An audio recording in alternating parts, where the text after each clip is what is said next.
Your patience this morning, starting you a little bit back here, and happy to be here with you to start off your week. As we always do, where sports meets life. Once again, Wake Up Call with Dan Tortora here with you all around the world, up and down the East Coast, the Midwest, the West Coast, on youtube.com, facebook.com, both / Wake Up Call DT, and on wakeupcalldt.podbean.com. So wherever you are, we are very happy to be here with you. And of course, once the shows go live, you can jump into the archive. There's plenty of new additions there. This will be added there as well today. Amazon Music, Audible, iHeartRadio, iTunes and Apple Podcasts, Player FM, Podbean, Podchaser.com, Podvine, Spotify, TuneIn, and YouTube. All you have to do is search Wake Up Call with Dan Tortora, or one word, Wake Up Call DT. Inside of MonPazPopcorn.com is what's popping. We have Murph here on a Monday. As you know, we start off the week with DT and Murphy here on Wake Up Call, and plenty to talk about. Major League Baseball, we'll talk about Murph's Mets and my Diamondbacks. We'll also get into college football, and are the Florida State Seminoles done already? I told you this conversation was going to come up if they lost. Here we are, and I believe if you go and check the tape last week, I was talking about Georgia Tech, and then I might pick Georgia Tech, and I thought Georgia Tech might do it. And then what did I do? I put my feet to the fire, and I picked Florida State. I don't know what I was thinking, because you got to trust your first thought. But we'll talk about it. And the NFL, we'll get into the preseason as we get ready for the season. And your boy did a couple of his drafts already. My draft sheets are here. I have my teams. Who did I pick? And did your boy get Patty Mahomes? We'll talk about it. Murph's up with us. Murph, how we doing? We are doing well, my friend. It's sad to see you picture in picture rather than here again, but still good to be here as always. Yeah, it doesn't feel like it's been a week. It feels like it's been No, it doesn't. like a month. But it's definitely been interesting, from Poconos to Philly to now back here, and to now know that the season, the college football season, has already started. And not only has it already started, but Syracuse, after I'm here on the broadcast this morning, I'm heading off to Syracuse University for the game week press conference for week one, with Syracuse hosting the Ohio Bobcats of the MAC. And it's the first game week press conference ever with Fran Brown as a head coach, and ever with him as a head coach of Syracuse. So it definitely feels like more than a week. I can still taste the cheesesteak that I had. I can still taste that salt, pepper, ketchup, and that provolone. And very happy I can't taste the mayonnaise. I don't know what you're doing in Philly. I had a great time. That. Mayo Mayo on a cheesesteak? Oh yeah, I talked to. Maybe it's a thing. Apparently it is. I mean, I was on the phone. Sounds nasty. I was on the phone on the way home. I called Stan Drayton, who's the head coach of the Temple Owls football program. And I said to Stan, I was like, I got my first cheesesteak. He said, where'd you go? I said, I went to Max's. He said, all right. He goes, Angelo's is still the best, which is what that woman said when we were walking by the Rocky. It was just in the wrong direction. That's the only problem. So he's like, man, Angelo's. He's like, Angelo's is the best. I said, I went to Max's. He goes, Max's is all right. Max's is all right. And I said, what is this mayo thing? And he started laughing, and he went, yeah. And I said, so it's real life? It's a real thing? It's not just something that they do? So apparently it's a real thing. Well, okay. Apparently that's the life that they live in, is a little bit real there. So, but sure. And then Rob, one of my best friends, Rob Drummond, he said that the cheese whiz that they do at Pat and Gino's, he said the cheese whiz is the only way to do it. You got to do it with the fake spray cheese and not the real cheese. And I thought he was kidding, but that's something that he swears by. So I did it with... I don't get that. I did it with the provolone, with the steak, and with the salt, pepper, ketchup. A half was a whole. It was wonderful. I wish I had one for breakfast right now. I really do. So let's hop into a lot of things going on. Major League Baseball. The Diamondbacks are in this run that they've been in since the second half of the season started. Kind of started maybe clicking toward the end of the first half, and now we've moved into the second half of the season, and we have seen a lot of successes. Hottest team in baseball. What are your thoughts on the Diamondbacks right now as they continue to push, not just for the wild card? I know people think that the Dodgers are insurmountable because their name is the Dodgers, but they've stayed within a few games of the Dodgers. I think they're about to get swept by the Mets. Oh, okay. Oh, me and our boys play each other this Yeah. week, starting tonight. Yeah. I feel like we should have a little friendly wager on this. Yeah. Whoever takes the series. I'm willing to wager some type of fun thing that, like, next Monday, whoever loses the bet. Next Monday is Labor Day. Oh, that's true. So 2 Mondays from now. Is next Monday Labor Day? Yeah. Wow. Only reason I know that is because I'm going out on a boat with my buddies on Sunday. We can make a bet. And I know it's Labor Day weekend. That 2 Mondays from now, one of us, whoever loses, we have to wear something. Then it's a visible, all 2 hours, I lost the bet. So I'll have to figure out before the end of the show today, folks, and feel free to write in. But you and I, whichever one of our teams loses the series, that person has to wear something on the September 9th Monday show, the entire show. Nothing like crazy or anything, but, within reason. I think one of us should have to wear a Zeke Elliott half shirt. That'd be funny. Just wear that little. So you're gonna tell me that I have to wear that? A little half-see. Yeah, you mean, a little half-see. Nothing ever hurt anybody. Hey, be proud of what you got. Flaunt what you want. You know what I mean? So, but Diamondbacks, Mets do play each other. And your thoughts before we get into the series, what have been your thoughts on the Diamondbacks so far? They are hot. This team is playing great baseball at just the right time. Now, you don't want them to, maintain this going into late September and then cool off then. Yeah. You almost want them to cool off somewhat soon so that going into the playoffs, they can get hot again and then go on a run like they did last year.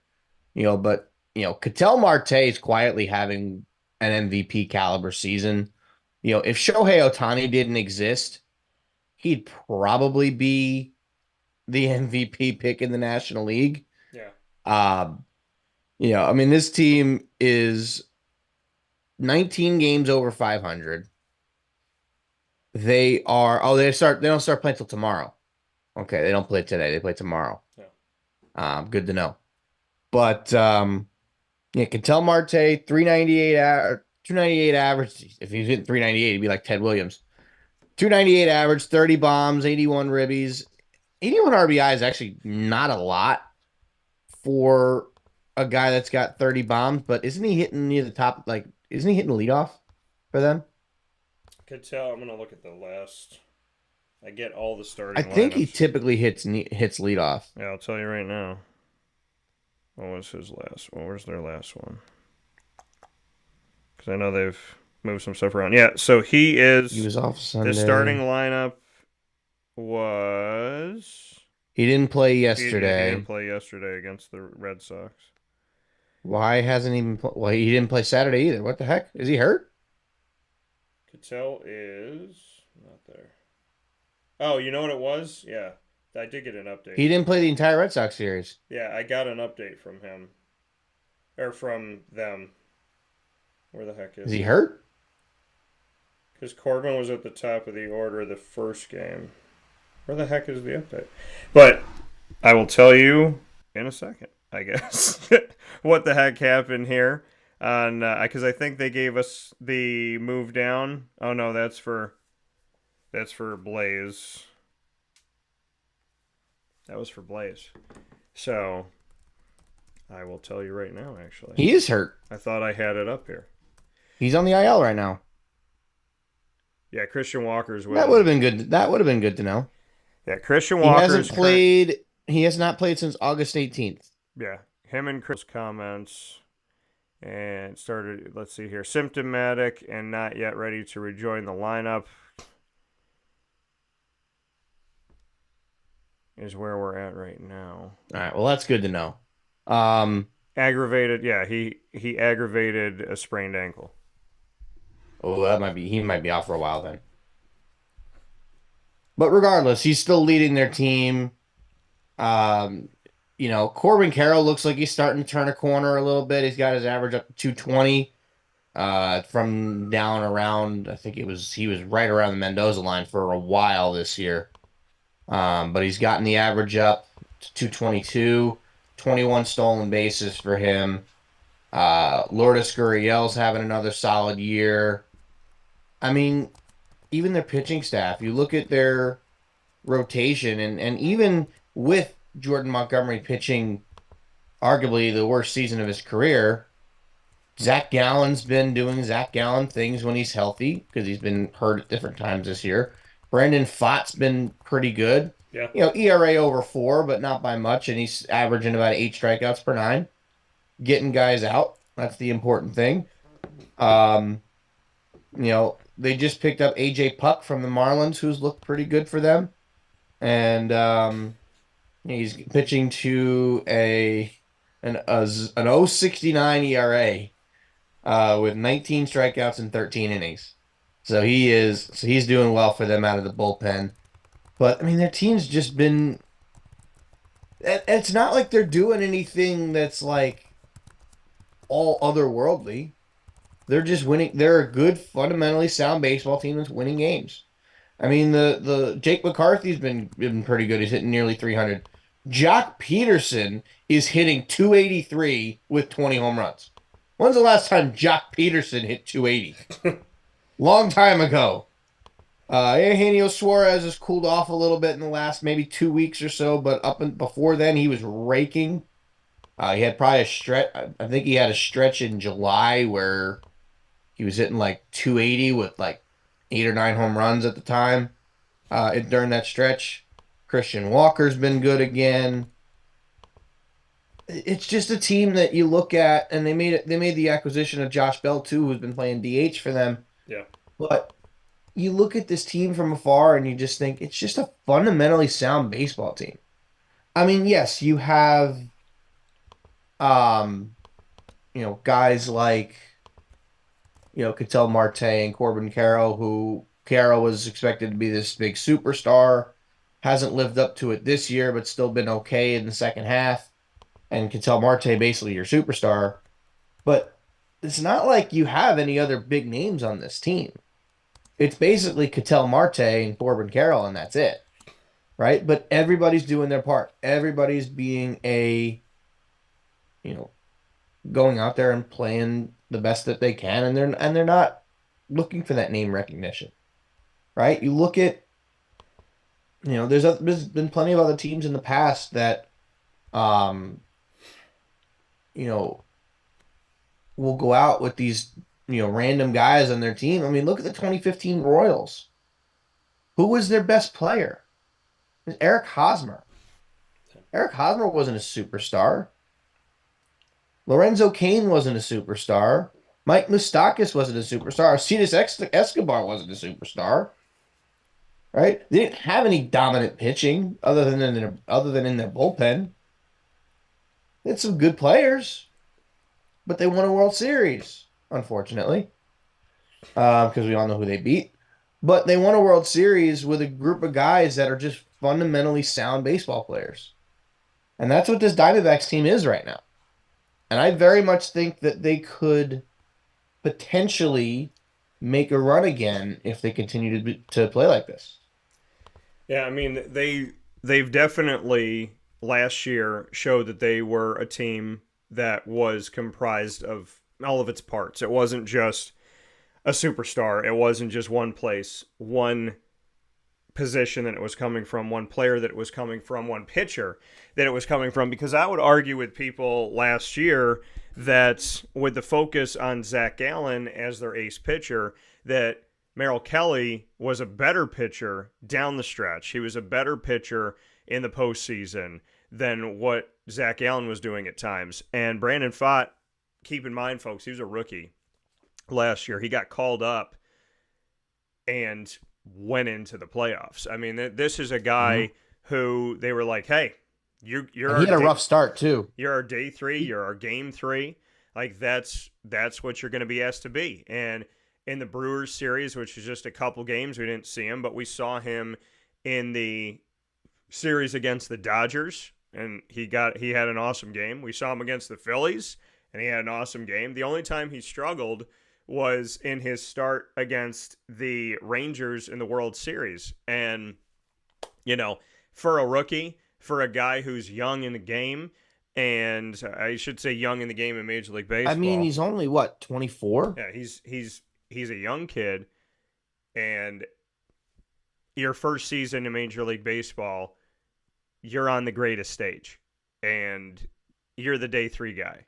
And, I mean, to me, yeah, I mean, I was at Game 3, and I was there with my dad in Arizona, and of course you want to win, and of course you want to win the World Series, and that was a rough go. That was a rough game. Mm-hmm. But ultimately, the Diamondbacks, with the guys that they had, and him included, what was the expectation? There was hoopla and fanfare around Corbin Carroll.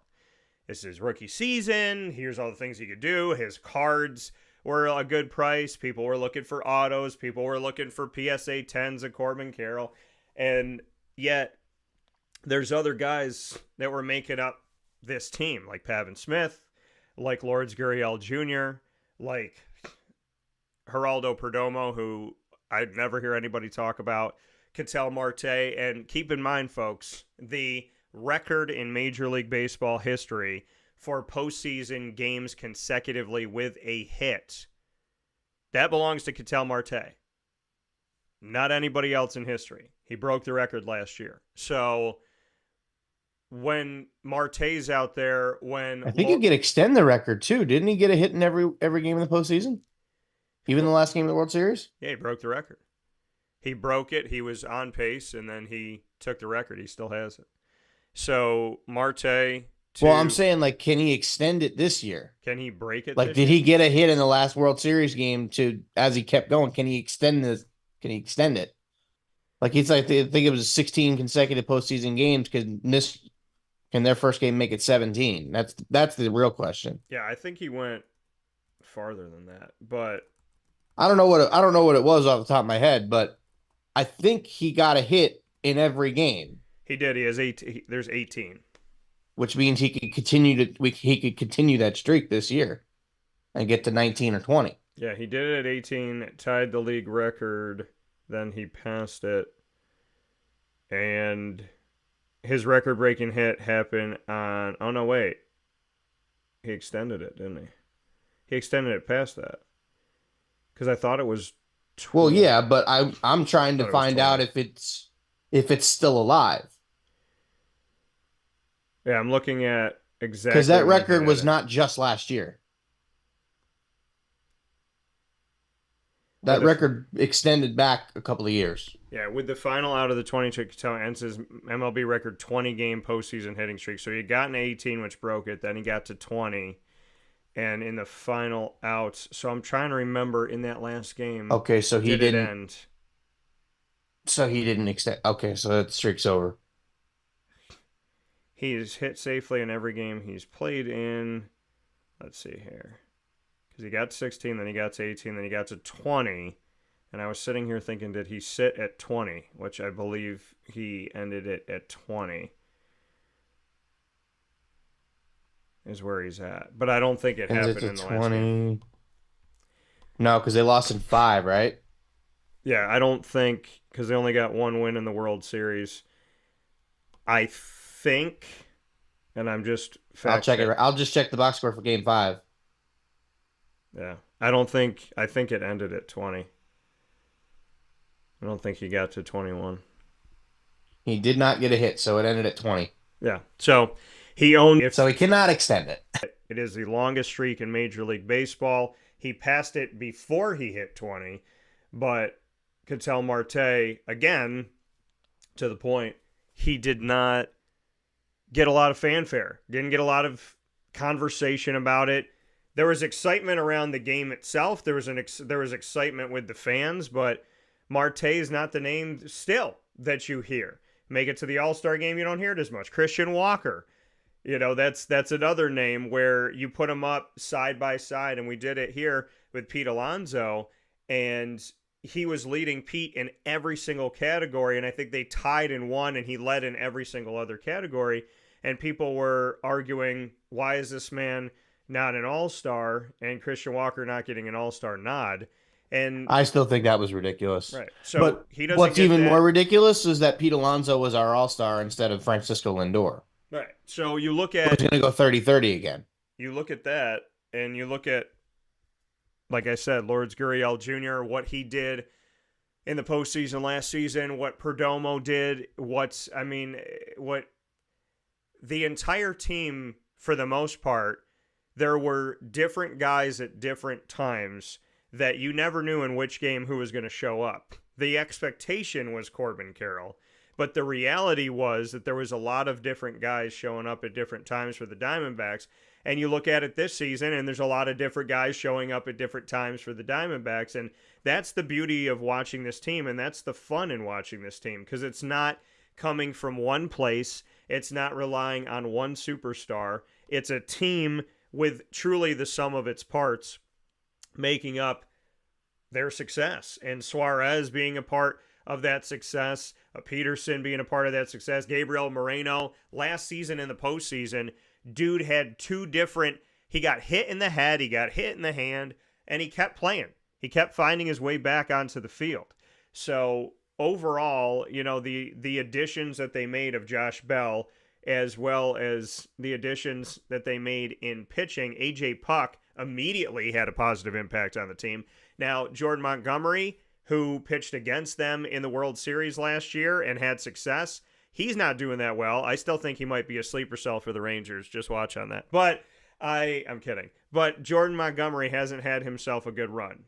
Everybody else... Well, he also didn't have a spring training. All right. But they signed him in March. You look at Ryan Nelson and what he's done, Zach Gallen being Zach Gallen, Jarvis at times with what he's been able to do. We know Kevin Ginkel last year had a lot of success. Merrill Kelly, as I mentioned before, and Paul Sewald, how he's ended games and what he's been able to do for the team that goes from last season into now. We mentioned Brandon Pfaadt, AJ Puck, like I said, mentioned him. There's been guys that have been coming up the system, the youth in Jarvis, the youth in a guy like Nelson. Nelson was a guy that you didn't really hear about last year. You hear about him now, and you've seen what he's done as a part of these series wins that the team had. I believe they had 9 series wins in a row. Then they lost. Then they won the next series. So, the Diamondbacks team, they're doing the work that they need to do. They're doing it at the right time. And, you hope that they would have done some things in the first half of the season, but they've been able to answer the call. They've been able to ring the bell. And once again, they have been counted out. And once again, they're putting in work when they need to. And I take my fan out of it. Take the love of the Diamondbacks out of it. This team is a fun team to watch. They're an exciting team to watch. And they always kind of figure it out from last season into this season. They've just found a way. And I'm going to give, when you look at what's been the continuation from last year, a lot of the players, I think that they had like 33 guys designated for arbitration, 32 were on the roster going into the season.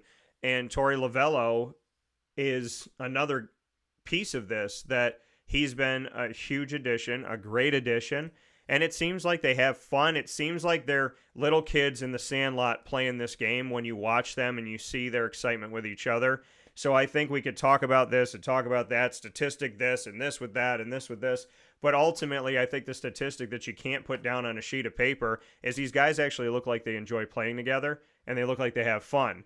And it looks like they've still kept the spirit of playing as kids. And that's why I think the Diamondbacks are having success, because they like each other. They love the game, and Torey Lovullo has been a hell of a leader.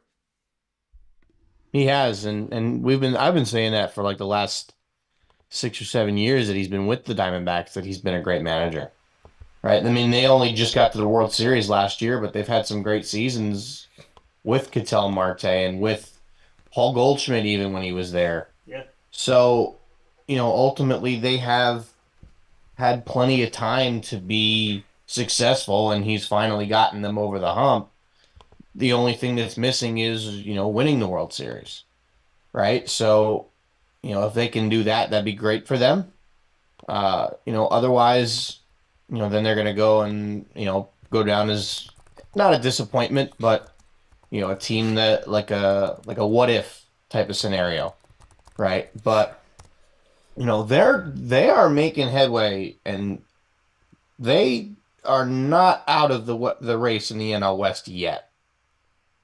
It's, you know, I mean, obviously they're only 3 games back. San Diego's only 4.5 games back of the Dodgers too. And what's funny is the Dodgers have the best record in baseball. Yeah. Nobody's got 80 wins yet. I don't think anybody's on pace to win 100. That'd be the first time in years we haven't had a 100-win team. But, Arizona's only 3 games back. I think they play the Dodgers at least one more time. Oh, end of this week, they play the Dodgers. That is going to be a crucial series for them because they play 4 games at home against the Dodgers. That's going to be a huge series for them. Well, last year they had their last 15 games were running a gamut for the most part. And I said if they run this gamut well, they're going to find themselves in the postseason. If they do what they need to do and run through this, people say, how did they get as far as they got in the playoffs? Probably because they had to go through a gauntlet that tested the heck out of them before they got into the postseason. And crazy you made mention of this. The Dodgers somehow have ended up with the best record in baseball when it's belonged to the Phillies, it's belonged to the Yankees, and now it belongs to the Dodgers. 78 wins at the time that we're talking right now. The closest to them are the Yankees with 77. The Orioles have 76. The It's Phillies bouncing around, man. Nobody wants the best record in baseball. Yeah, the Phillies has 76. The Brewers have 75. The Diamondbacks have 75. And the Guardians have 75. The only team to be leading their division without at least 75 wins, the Houston Astros, who have 70, as the Mariners they're barely above 500. They're 66 and 65. And the Rangers have more than lost their footing as the reigning World Series champions. They are 11 games under 500. The Rangers remind me of what was it, 2021? The 2021 Rams, the team that beat the Bengals in the Super Bowl and then has done absolutely nothing since. That's what that team reminds me of. They won the World Series, they did their thing, and now they are just a middle-of-the-road team again. But I think this proves that last year, they were a middle-of-the-road team that got red hot at the right time and ran it all the way to the Commissioner's Trophy in the World Series. So, great for them. But, I mean, they're about to get Jacob deGrom back. Max Scherzer's finally going to be coming back again at some point. Wyatt Langford's slowly but surely starting to pick things up. Simeon's had a bit of a down year for them. I mean, a lot of them, I think, had a little bit of a World Series hangover on that team. I mean, it's not like they're particularly hitting the ball all that well. I mean, Corey Seager's doing Corey Seager things. 29 home runs, hitting 270. Adolis Garcia's barely hitting above 200. He's hitting 224 with only 21 home runs. He's had a little bit of an off year. I'm not quite at all surprised that this team is slumping as bad as they are because they were never, other than their middle infield, they were never like these world beaters. Yeah. But, Nate Eovaldi's having another solid year for them. Michael Lorenzen's been pretty good, but I think he's hurt. Maybe not.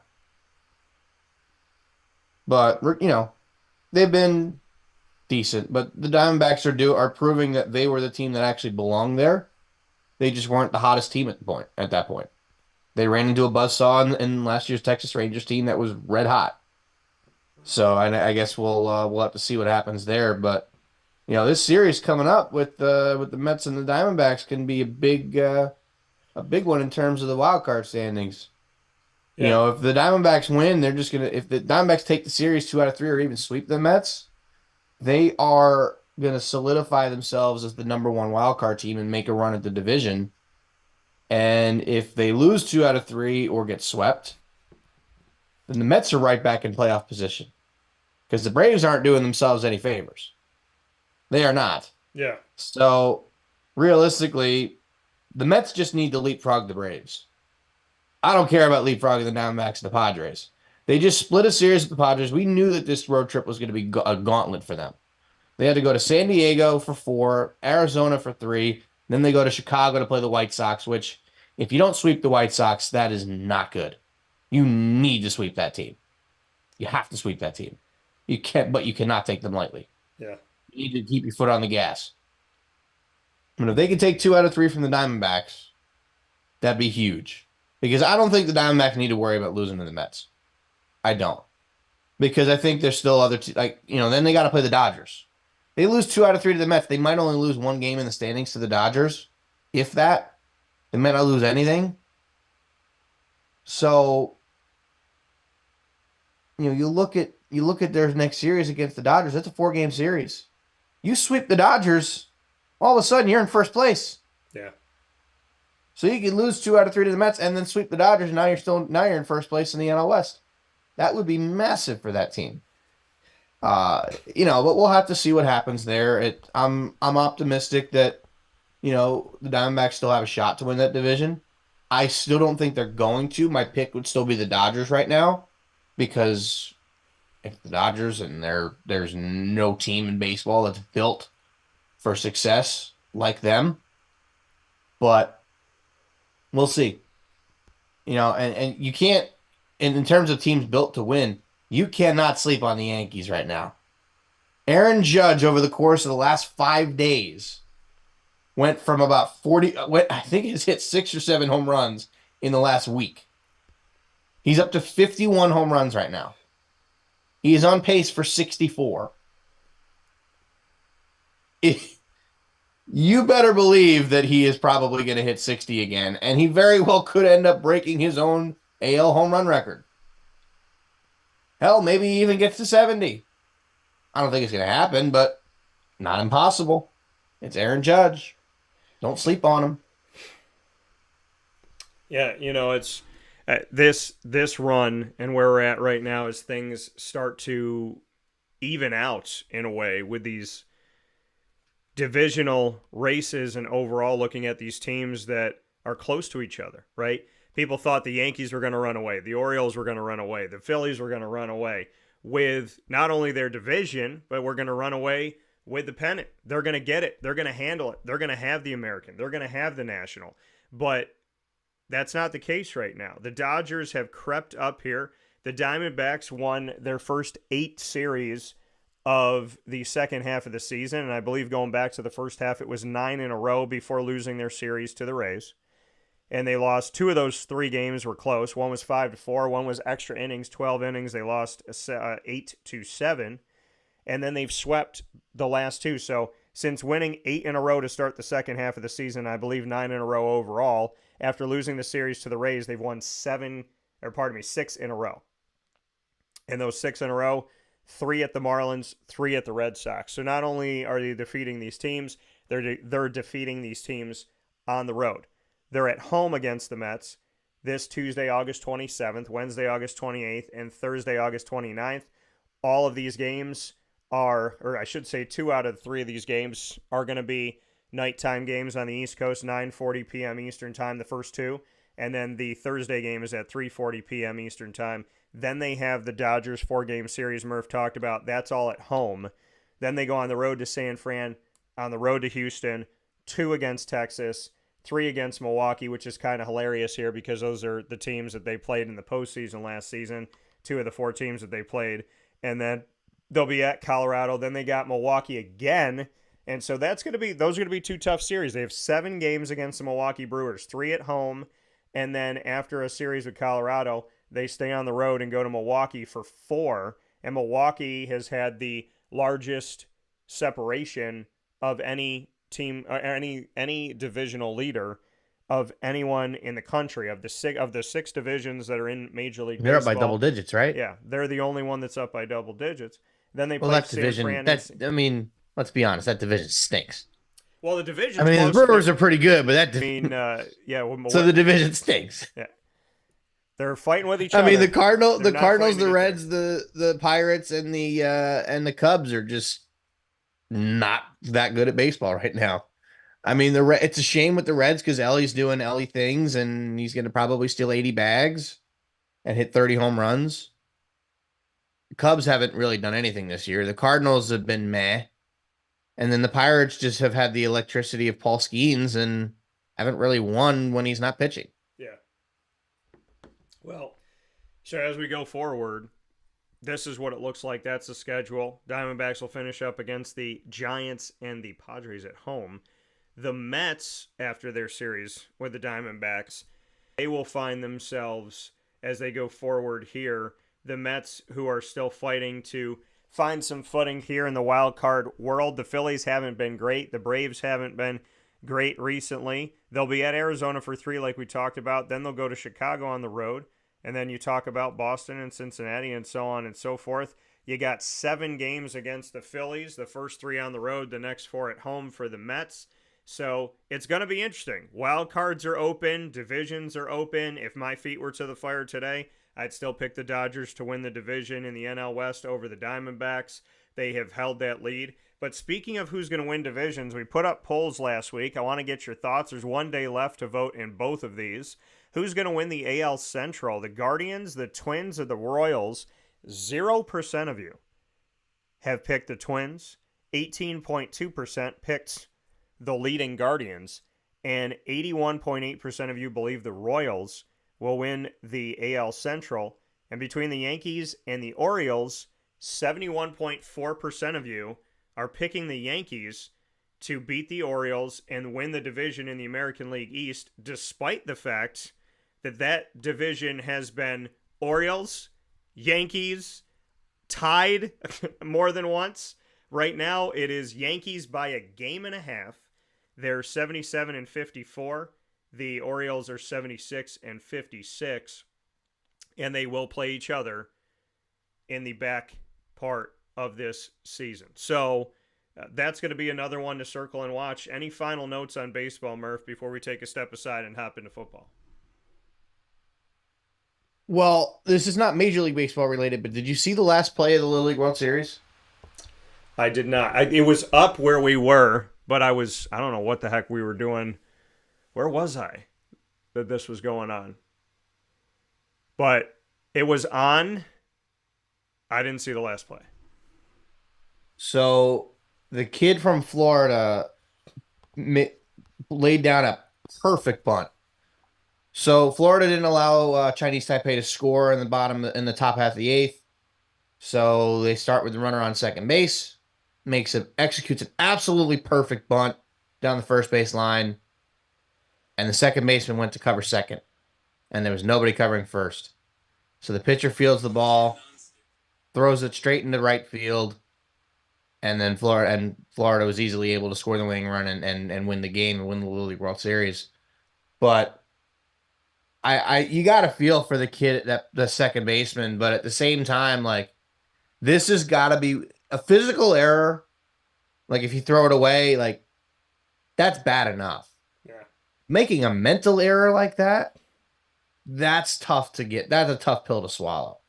And I saw that a lot of the players were kind of going over to console the kids from Chinese Taipei and from the Florida team. Yeah. And I think that's all well and good in sportsmanship and everything, but don't be afraid to celebrate with your team. Like, you can jump up and down and dogpile and celebrate because you did just win the Little League World Series. Sure, you don't really want to win that way, but you just won the biggest tournament of your life. You'll always get to say that you were a part of the team that won the Little League World Series. Yeah. You played all spring and all summer long to get to Williamsport, and you were the last team standing. You beat some of the best teams in the world. It's great sportsmanship by them, but I think I don't know. They're 12-year-old kids. I mean, I guess you could say that, but I'm just I'm still a little bit speechless as to how that game ended. We were having dinner at home, and I happened to turn the game on because the Mets were on picks and we couldn't watch the game. So my parents were like, "Is this the last game?" I'm like, "Yeah." So we're watching it, and then we watch that play happen. We're like, "Oh no!" We're like, "It's over." And then we're like, "Where did the second baseman go?" And I guess he went to cover second. I don't know why he went to cover second. I mean, coming out of it was first pitch of the bottom of the eighth. You have to know they're going to try and lay down a bunt down the first baseline. Yeah. So in my head, like, why on earth would you try to go cover second base? Yeah. That's the shortstop's job. And I'm watching it. I'm watching right now. I mean, they threw to first base, thinking I mean, somebody. if I'm the Thinking pitcher, that I there's would throw somebody. to first too. Yeah, thinking somebody was there. There's nobody He's supposed there. to be there. Nobody there at all. And they did celebrate and go crazy here. Not like they didn't go. They did, but it was brief because they kind of all went to, Yeah. console some of the kids. That second baseman was bawling his eyes out. I felt so bad for him, Yeah. Well, but and I know my buddy down in Florida, Jason Lucas, who's been on the show a bunch and has been on multiple sides of the sporting world. He put up a post about this team, which was really cool to see that from him as well. So definitely appreciate the work that he does down in Florida, and happy for these guys and to see this. By the way, and what I love about watching these kids is there was a call during the game, and to see a little kid's reaction at an umpire and his face that he made, I'm like, this kid is ready for Major League Baseball. That was one of my I other tell you favorite what, parts. He's actually on during the screen right top now. half of the inning, we saw a couple of strike calls that were very, very questionable. But you also have to remember the strike zone's a lot bigger in Little League than it is in the majors. Yeah, and So balls off the plate will still be called a strike. Little League World Series second most championships to the United States is Chinese Taipei. So congratulations to both for Really? yeah, that's what I would have thought Japan. it says. Let me see here. Yeah, they put up the graphic Huh. and it says yeah, Chinese Taipei 17, Japan 11. Wow. Well, I mean, Japan really just started winning the Little League World Series routinely, like after 2000. So, like, I want to know who has the most this century.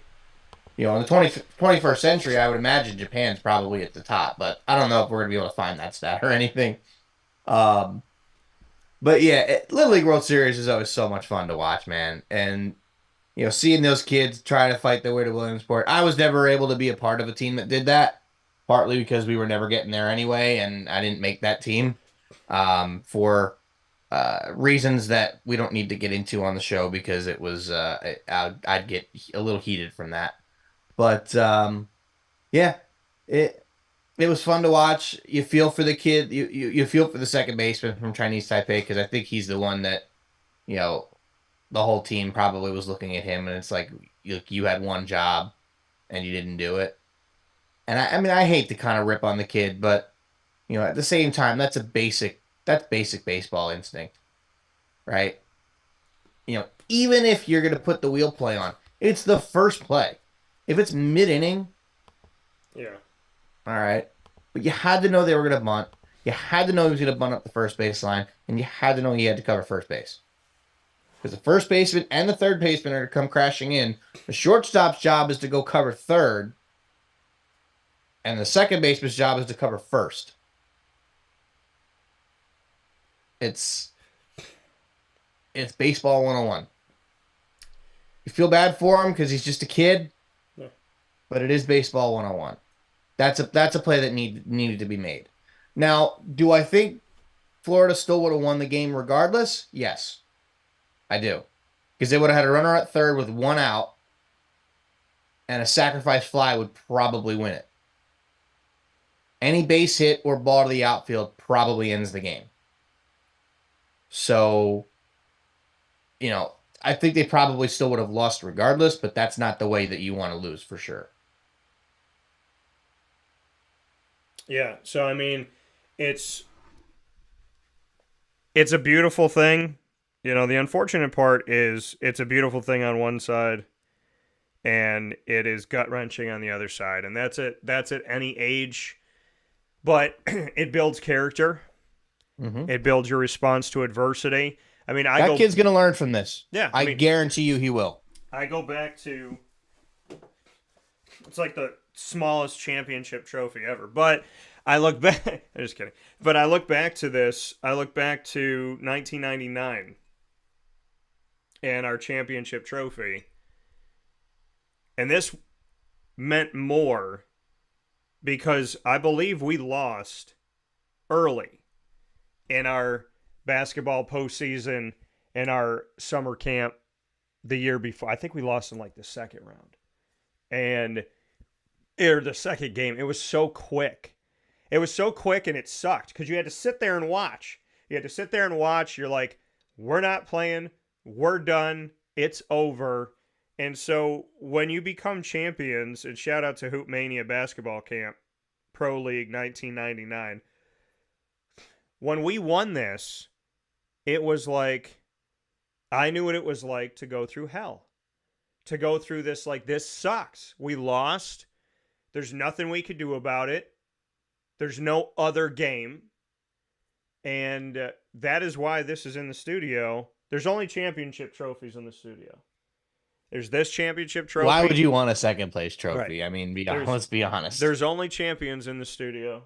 This, my 3 fantasy football trophies. My baseball thank you for being here trophy, not in the studio.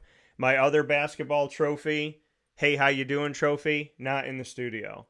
I hate the culture of participation trophies. Well, and the participation trophies has created the culture that we live in today. And that culture that we live in today of kids that are in this systemic form of mediocrity and not understanding hard work and different things. And not every kid.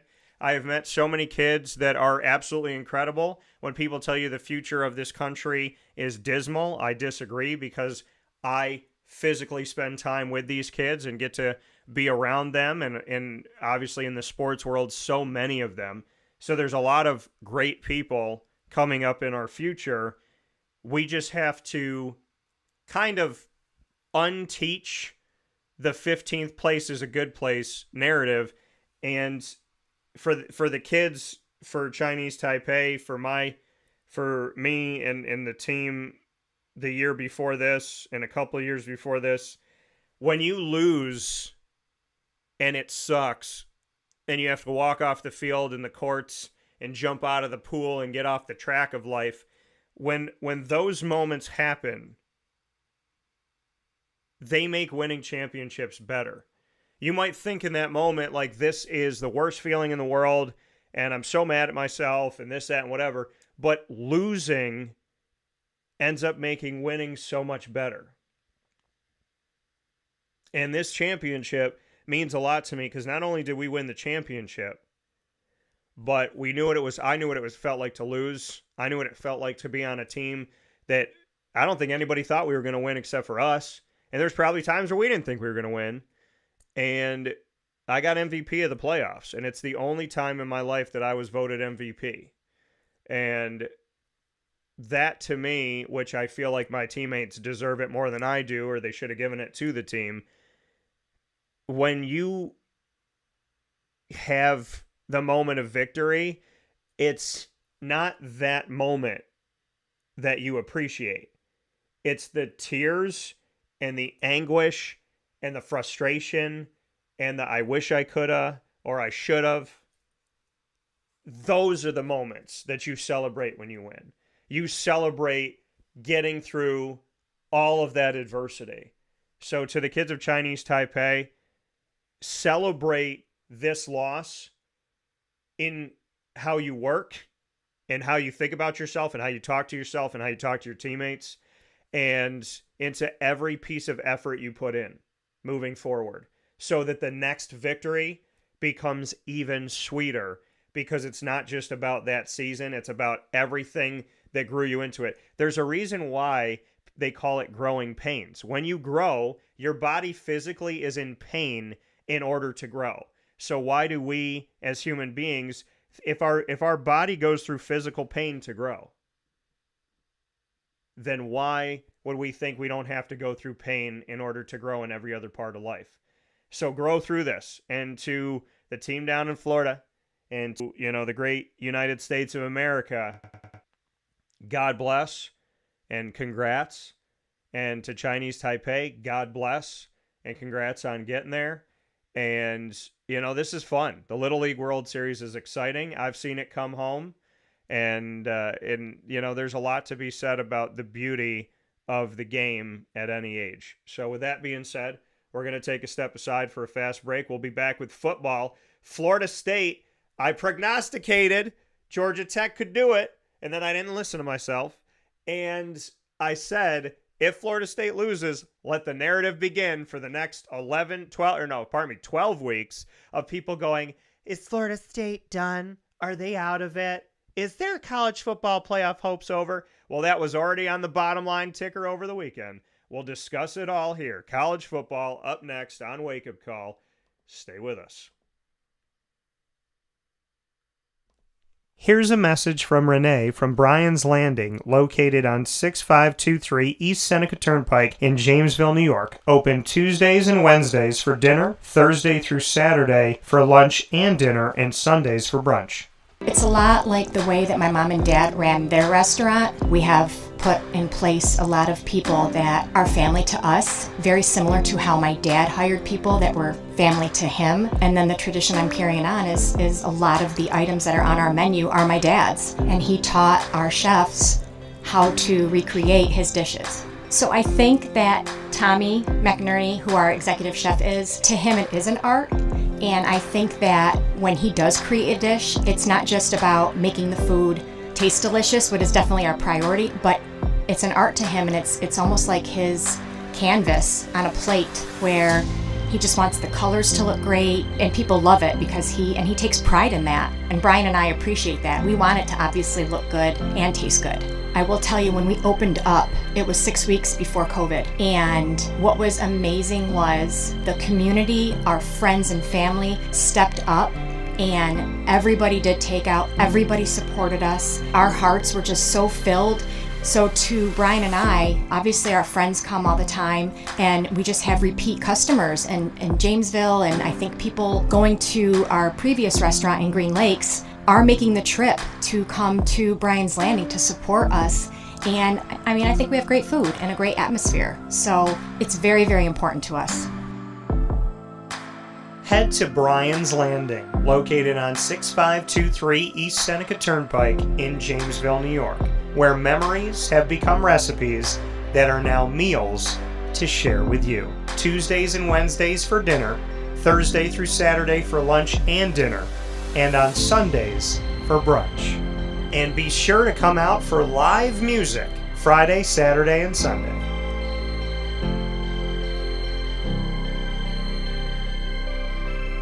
Here is a special message from Brian Bruno, owner of Servomation Refreshments Incorporated. I grew up in the family business, had the experience of working for a national food service company with thousands of employees, and as much as I enjoyed the experience I had, there's something about, owning my own company and being able to change the things I saw wrong with the industry firsthand, which is why I moved back to my hometown in Canastota, New York to launch Servomation. It was back in 2007. When we first started the business in 2007, really you didn't find any machines with credit card readers. There's a lack of variety in machines. You got stuck with basically whatever the vending company wanted to sell that day. There's a lot of inefficiencies in the business, and those were all things that we saw as opportunities, both from a customer level to improve and from an operating level to be more efficient.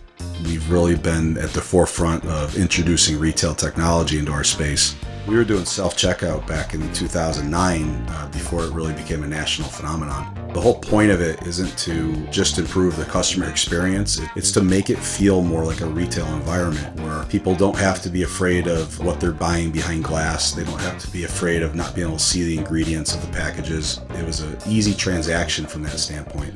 If we were to reinvent something, we wanted to make sure what we were making looked and felt more like a deli and not like something that you would traditionally see in a vending machine. I was tired of hearing for years the customers say the wheel of death because the vending machine would circle around with the same tuna salad in it. What we wanted to do was it really change the perception of that food. So allowing customers to touch it, allowing customers to feel the weight of it, allowing customers to see the freshness of it, and also the variety of it really helps them change the perception and ultimately the value of what we bring to them. The point of differentiation you have to make is either in value or the quality. And I think on both of those fronts, Servamation has really, in large part, changed that value system for employees. So they no longer have to worry about bringing their food from home or having to leave their desk during the day and rush out to get back in time for their break to end. We're bringing something that they can count on in their break room every day, and they know it's going to be there, they know it's going to be fresh, and they don't have to worry about it being sold out or something that they don't enjoy. We've also heavily invested in flavored water machine, so you can get a glass of water with a fresh piece of fruit in it, along with bean to cup coffee machine. So there's not a day that goes by we're not surprised when we get customers that call us and say, we didn't know you could do all this. We're really lucky to have a strong group of dedicated employees. Most of our employees have been with us since inception. They're family to us, and people like doing business with people they like and trust. And I think the same thing goes for employees. In a day and an age where there's a lot of corporations that just look at an employee as a number and don't get to know them, that's just not the way I was raised or how I like to do business. So we're a little old-fashioned. We like getting close to our employees. We like knowing how we can help them. We like knowing how we can improve their lives, adjust their schedules, whatever it may be to help improve their quality of life. And we think in the end that makes for a happier employee. We're fortunate enough to have really grown over the last several years, and from Pennsylvania to Massachusetts to Connecticut, we really do have a strong connection, even though we're not in the rooms every day with these employees. There's not one single employee that we feel like we don't know, and certainly we know they can call us at any time, and they're definitely treated as family to us. I wake up every single day really excited to surprise our customers in a good way. The one thing I could tell you is I think that every one of our employees and every one of our customers will continue to be at the forefront of every decision we make. Find out how Servomation can help you and your business by going to servomation.com.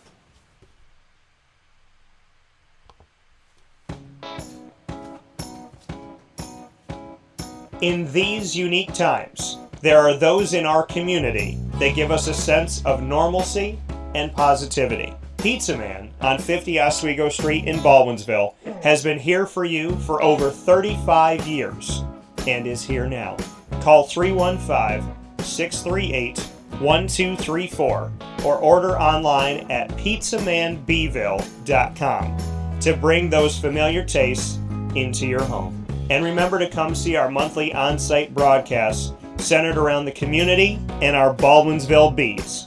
Pizza Man in Baldwinsville. Any way you slice it, they are always here for you.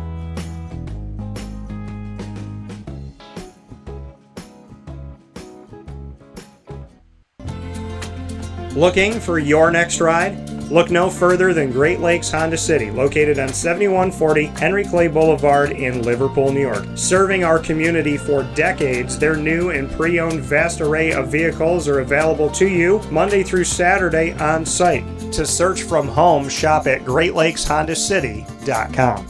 Call 315-365-5576 to set up an appointment. That's 315-365-5576 for Great Lakes Honda City, 7140 Henry Clay Boulevard in Liverpool, New York. Great cars, great people, Great Lakes.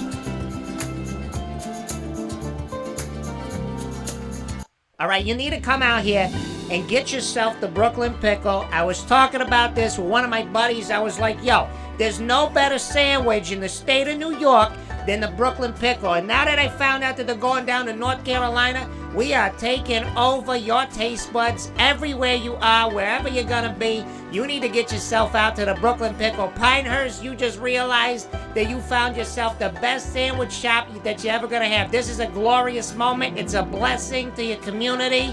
You're welcome. Brooklyn in the house, baby. Go over to the Brooklyn Pickle. You already know what it is. You heard the man. Head to Brooklyn Pickle Pinehurst on 1788 Old Morgantown Road in Southern Pines, North Carolina.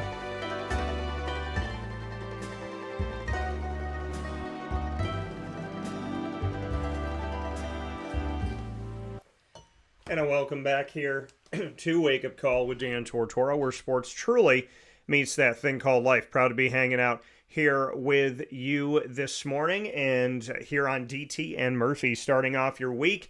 I just realized up on the top here that it said Papa Joe, and he's this Thursday. So let me fix that here. But, happy Monday to everyone. I only just noticed that like maybe 5 minutes before we went to the commercial last time. Yeah. So I think now we're good. Yeah. So now we're all set here. Much love, Papa Joe, but it's not Thursday. Yeah. So PJ be with us. The PJ Takeover is back. He'll be with us all Thursday. And so he is typically with us 10 to 11. He'll be with us 9 to 11 as we have baseball in hour 1, football in hour 2. And here with Murph talking about the college football season, the college football playoff, and its expansion is to 12 teams for the first time ever. And the question becomes now with some people already, what's going to happen to Florida State? Because Florida State lost in Dublin, Ireland in a neutral location to the Georgia Tech Yellow Jackets inside of the ACC. Georgia Tech has had themselves a nice run under Brent Key and his young time at Georgia Tech, and last season did some good things. This season, starting off the season with a huge victory, and going into the game, I said Florida State's probably gonna not want to show a lot. Maybe they'll show 5 plays. They're not going to do a lot of things because they're going to want to get out of this game without really showing their hand. Where Georgia Tech is probably going to have to throw the house at Florida State, unless the game was close down the stretch. Florida State could get away with not showing a lot, is what I said. Well, the game was close down the stretch. And in the last few seconds, it was tied 21-21, and a 44-yard field goal by Aiden Burr gave Georgia Tech and the Yellow Jackets a 24-21 victory over Florida State. When the nation was watching, they saw Georgia Tech, and they also saw Florida State with a loss. The team that was stripped in an unfair way, in my opinion, of their opportunity at the college football playoff may now, through their own hands, have already stripped themselves from the college football playoff expansion. Now, a lot of things can happen in the season, but people start jumping off the bridges early, Murph. What are your thoughts on where we are right now when they say you can't lose a game? Florida State lost to an unranked team to start the season. Well, you're going to see a 3-loss team in the playoff this year. I can almost guarantee you that. So the answer to the question of are they out of it? The answer is absolutely not. Yeah. Is this a bad loss for them? 100%. Are they out of it? Absolutely not. They'd have to lose at least one more game to a not so great team in order for that to be the case. Do I think they're going to make the playoffs this year? Probably not, based on what we saw in week 0 here. But they are in no way out of it. Not like you used to be. Last year, yes, they're out. Yeah. 100%. 100% they'd be out of it. This year, with the new 12-team format, they are not out of it at all. I'm telling you, you're going to see multiple 2-loss teams and possibly 3-loss teams in the playoffs. It's very possible. Alabama loses 3 games and yet still makes the playoff because they're playing ridiculous competition. You know that's going to happen if they lose 3 games. I don't care that Saban's gone. It's going to happen anyway. Right? So if I'm Mike Norvell on the Florida State Seminoles, I am not panicking one bit. I don't like that you just lost to Georgia Tech. You are probably going to fall pretty far in the rankings. I imagine you're probably going to fall outside of the top 20. But, yeah, it ain't over. It ain't over yet at all. So Mike Norvell's got to calm his guys down and let them know, like, listen, this isn't last year. We don't need to go undefeated, even though that wasn't enough last year. Yeah. We just need to get in. If we don't lose any other games the rest of the year, even if we lose one more, we still got a shot to get in the playoffs. Anything can happen. Anything can happen. They are fine. They will still give themselves a chance. Do I think it's likely? Probably not, but based on what we saw, but it ain't over. Not by a long shot. Yeah, it's going to be an interesting season this season to see how teams are regarded that typically are given an unfair advantage, like the Ohio States, like the Michigans, like the Notre Dames, and like the Alabamas. And people say, Dan, you've been unfair to the Big Ten. And my response to them is, no, I've told you factual evidence. And unfortunately, some people don't like facts in today's America. But factual evidence states that when you're Ohio State and you play 8 out of 12 games at home in a season, that's insane. When you're Michigan and you're Ohio State and you don't leave home for the first 5 games of the season or 4 games of the season, that is insane. And especially when it's 5 games. When you don't play anybody that's ranked except for those in your conference, and those were preseason rankings, and both of you, when you play each other, consider the top 3 in the top 3 in the country, yet you've both played unranked teams all season outside of Penn State, that is insane. Now, with the Oregons and the Washingtons, if you can beat them, let's have a conversation. If you could consistently beat USC, if you could beat UCLA isn't what they used to be, but let's say they get better and you beat them, then let's have a conversation. Alabama, we'll see. There's no Nick Saban. First time in a long time. Feels really weird. Kalen DeBoer, the head coach of Washington, who brought them to the college football playoff and arguably were the best team going into the college football playoff.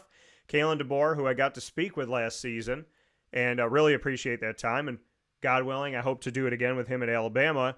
We'll see what this is going to look like with him. He's going to put his own stamp on it. He's going to do his own thing. And, Dabo Swinney, people sleep on him and sleep on Clemson because a 10-3 season isn't good enough, apparently, to some people out there. So there's a lot of things that are going on, and there's a lot of movement being had, and there's a lot of teams that are looking to take advantage of the fact that this is open season. Now, can a team outside of the quote-unquote power, can they lose a game? Can they lose 2 games? No. Can they lose a game? Maybe not. Probably not. They're held to a different standard because they're treated like just be happy to be here, which is unfair, wrong, and unjust.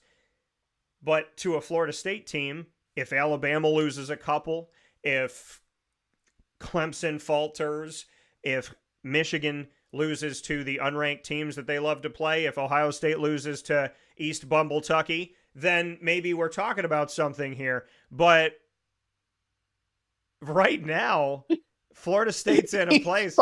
I just wish Bumbltucky. I just wish Ohio. I'm gonna start using that. Yeah, East Bumbltucky. They're a really good team.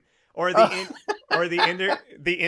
Indiana University of Kentucky through Pennsylvania via Nova Scotia. But when you look at some of these teams that Ohio State plays, the Clemson plays the Citadel. I mean, they literally play a Sunday church. And when you look at these matchups, Alabama did too, and was down at halftime to the Citadel. Right, and Alabama almost lost last year to South Florida. Which shout out to my guy Alex Golish, who's kicking some tail down there, and hope he continues to.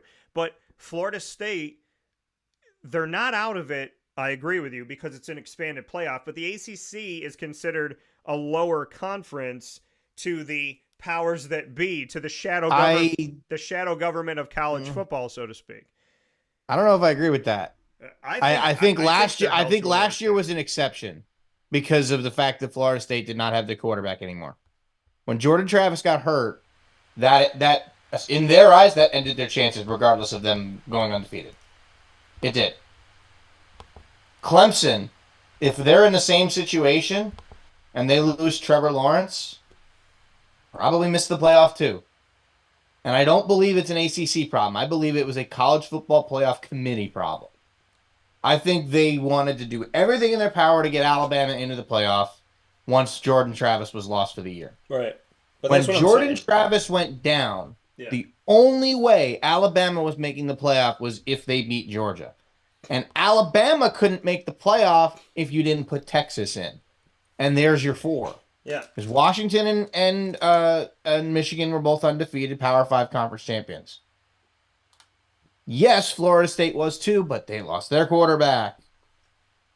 You could not put Alabama in without Texas because Texas beat them head to head. There is no committee in the world. If Alabama would have gotten in over Texas, there would have the outrage we saw about Florida State not making the playoff would have been 10 times worse if Alabama got in over Texas because Texas beat Alabama head to head, and I'm pretty sure they beat them in Alabama. Yeah. You can correct me if I'm wrong on that part of the statement. I'm pretty sure they beat them at Alabama. But regardless, you could not leave Texas out if Alabama got in. So you had to leave somebody else out, i.e. Florida State. Yeah. But also, you could make the argument that Georgia was better than either one of those two teams that got in. Georgia was probably still the best team in the country last year. Yeah, they had this, 28 game or something ridiculous without a loss.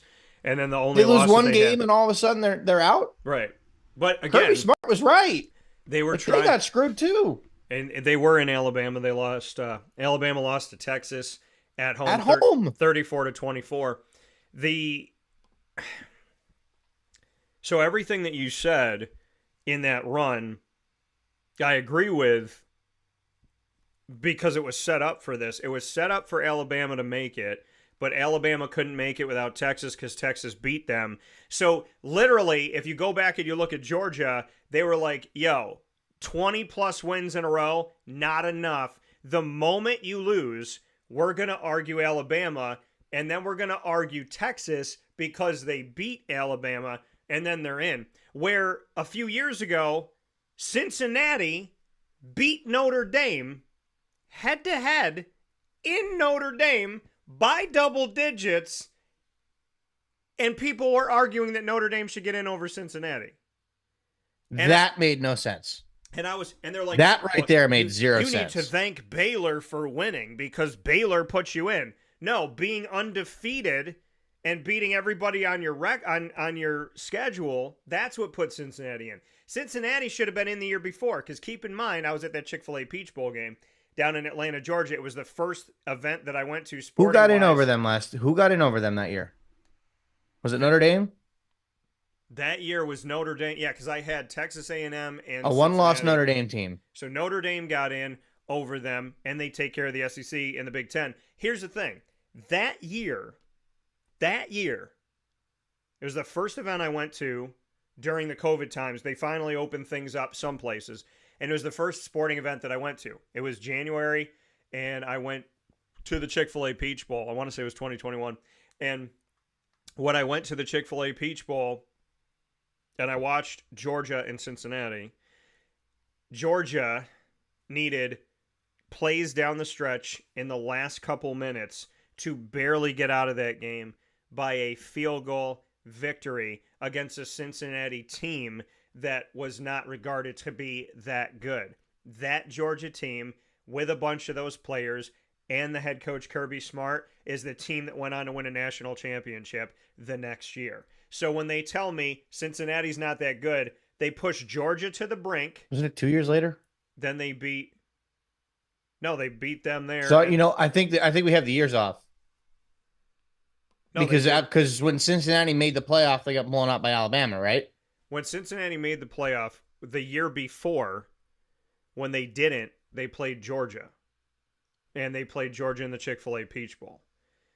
Wait, because Georgia won the national championship over Alabama. Okay, Yeah. now I remember. Yeah, so You're right. The team Because since he played Bama and Georgia, I think played Ohio State. Yeah, so Cincy being the team that they were, played Georgia in the Chick-fil-A Peach Bowl, and Georgia barely got out alive. And then that team went on to win a national championship after people said Cincinnati's not that good. And then Cincinnati showed themselves again the following season, and they got in. So, again, that was with 4. With 12, I'd love to live in a world where teams like a Cincinnati, which I know they're in the Big 12 now, but teams that are coming up and teams that are doing certain things. You think about if there was a college football playoff 12 back in the day and there was no BCS, Are we talking UCF? Are we talking other Cincinnati? Are we talking Houston? Are we talking Coastal Carolina? Are we talking Boise State? Boise State would have won a national championship. You know, in Boise State, with Kellen Moore. They're doing the predictions here now, and they put Boise State in. I was like, is this an apology letter to Boise State? Like, hey, you guys were good 15 years ago. You really killed it. I want to see them host the game on the blue turf. Yeah, come on. That's the thing, is they're probably not going to get to host a game. I know. Because of the situation and the setup. If you're going to have 5 automatic bids, if you're going to have 5 automatic qualifiers and 7 at large, then that 5th should be the 5 seed. It shouldn't be you could be a 5 to 12 seed as an automatic bid. How are you an automatic bid in the NCAA tournament? I mean, it's based off rankings. But you look at this and you say to yourself, you're one of the top 5 conference champions, and 4 of them are sitting at home in the first round, and they're sitting at home doing nothing. They're automatically into the next round. You as the 5th best conference champion ranking wise are potentially going to be the 12 seed. You're going to play on the road, and then you're going to have to run the gamut all the way through as the worst team in the college football playoff, and you're going to be behind all of the at-large teams. So let's, for argument's sake, say UTSA and the American. Let's say they go 12-0 or 11-1. Let's say 11-1. They go 11-1. They win the AAC championship. Notre Dame goes 11-1, and Notre Dame gets the 5 seed, and the automatic bid goes to UTSA, and they get put in the 12 seed. So here's Notre Dame sitting pretty, and UTSA has got to go to town, and they got to try and figure things out on the road after they won a conference championship, and Notre Dame doesn't play in a conference. So there's this world that we're living in of, again, even though we've expanded to 12, it still argues the reason that 11 of those 12 are not going to come from the MAC, the Conference USA, the Sun Belts, the AAC, or the Mountain West. And are we going to see a year where Boise State and Coastal Carolina, see 2 of them getting in. But you can see it, but again, in the powers that be and in the things that are, I don't think that SEC and Big Ten are gonna fair. I mean, you look at the fact that the Pac-12 wasn't getting hardly anybody in ever, except for Washington a couple times. So the Pac-12 has now been assumed into the Big Ten. The Big Ten already has the unfair advantage. So if you're USC, UCLA, Oregon, and Washington, you join the Big Ten so that you can get that unfair advantage, which they now have. And so now you're going to argue in Ohio State, you're going to argue in Michigan, you're going to argue in Oregon or Washington or USC. So there's 3. Then in the SEC, you're going to try to argue in Alabama, you're going to put in Georgia, you're going to say in a good year Florida, in a good year Arkansas, in a good year, whoever, Kentucky, Auburn, so on and so forth. So now all of a sudden, you got almost every single at-large spot closed, and then the Big 12 is going to say, where's our spot? So the ACC will get 1, maybe 2, and then we're going to see 1 come out of 5 conferences, which is the best that they could get in previous situation in the college football playoffs. So I just think it's unfortunate because there's going to be a year where Coastal Carolina, Boise State, and Memphis are all going to be worthy of it.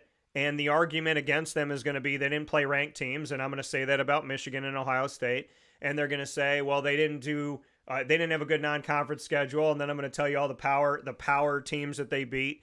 And they're going to say, well, they didn't have this and they didn't have that. And I had a booger in my nose on a Tuesday. And when I picked it out, it made me think of this story from my childhood. Whatever their reason is, it doesn't make any logical sense because the exact reasons why they put in Ohio State over Cincinnati a few years back could have been argued for Cincinnati.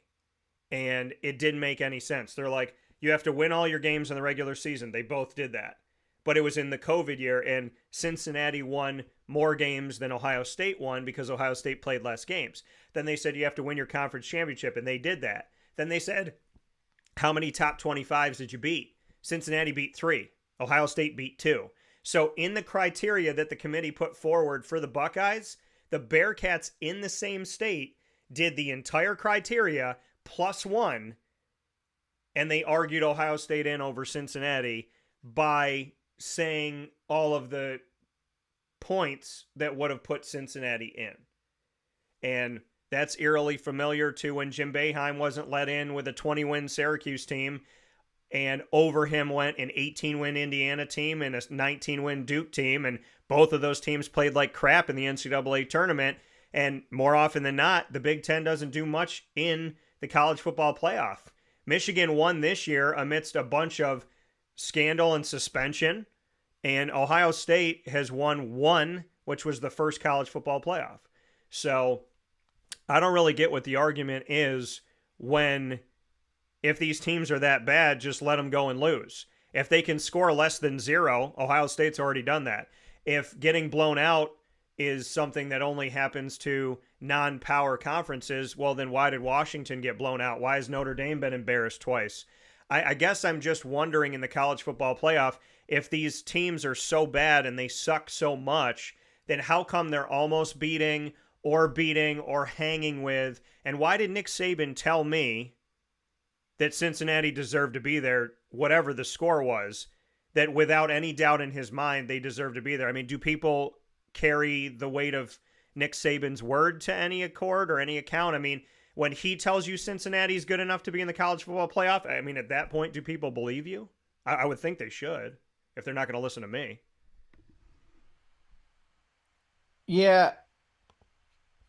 I mean, we've always disagreed on the whole Big Ten thing, and that's okay, because I think it makes for a great debate, right? But I think in terms of college football as a whole for going into this season, yeah, with what teams are good, the Big Ten, this is the real test for the Big Ten this year, for Ohio State and Michigan, and this is the biggest test for them that we have ever had. Because Ohio State's ranked number 2 at the start of the season.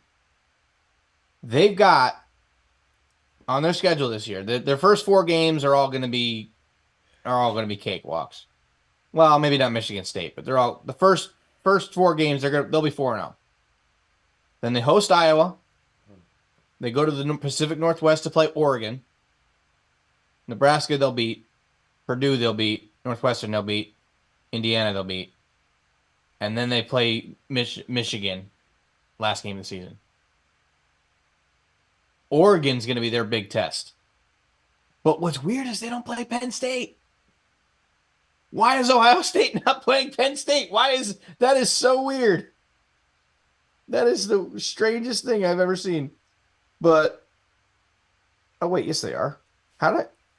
Wait, what? No. Did I completely miss that? What, the Ohio State Penn State? Yeah, I literally just looked at their schedule. They got to play Penn State. How did I miss that? That's the argument of them when they beat Penn State and they beat Michigan, they get the respect. I just completely missed it. But yeah, like they gotta go to the West Coast and play Oregon. That is not gonna be an easy game. No. Oregon's ranked number 3 in the nation, in the country right now. In the preseason. Oregon's schedule is also no slouch. They play Boise State, who they think is going to be good this year. They play Oregon State, who's given them issues because it's a rivalry game. They play UCLA. They play Ohio State. They play Michigan. They play Washington. Their schedule's not cake either. The Big Ten, with bringing in all those new schools, just got a lot more difficult.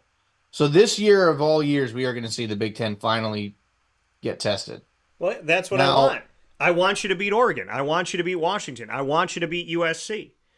Play somebody other than I don't your think chip. I don't think there will be an undefeated. I don't think there will be an undefeated Big Ten team this year. But and the thing I can tell you that right. I don't believe that there will be, because I think they're all going to end up beating each other. Well, the thing is they need to have competition. There has never been, and I will say this over and over again, there has never been I'm against the Big Ten. I'm against an unfair advantage. I would say it about the SEC. I would say it about the ACC. And people. But you can say the same thing about any other of the group of 6 teams or a group of 6 conferences that don't play anybody. But I know their conference. I know their conferences. They have good teams and everything. But the you could thing say the is same thing about them because they don't play anybody. The thing is who they play non-conference. The American Athletic Conference has not shied away from the teams that they're going to play. 100%. They love playing those teams. So in the sense But of, keep because they in know mind, they have to. They know how they do you have think how do you think those group of 5 teams play Big Ten SEC competition? They go play those teams. Right. So you can't necessarily get on Michigan or Ohio State for playing games against the American because the American wants to play them. No. You can't get on Ohio State for playing games against the American or against the MAC or against the Mountain West because those conferences want to play them. No, I'm just saying where you You start. want to get on them for playing the Citadel? You want to get on them for playing an FCS team? Okay. I'm saying I where get they that. start. I'm saying where they start. When you start, it's nice to be Ohio State. You start every season ranked 2 or 3 in the country. And as long as you don't lose, you don't leave the top 3.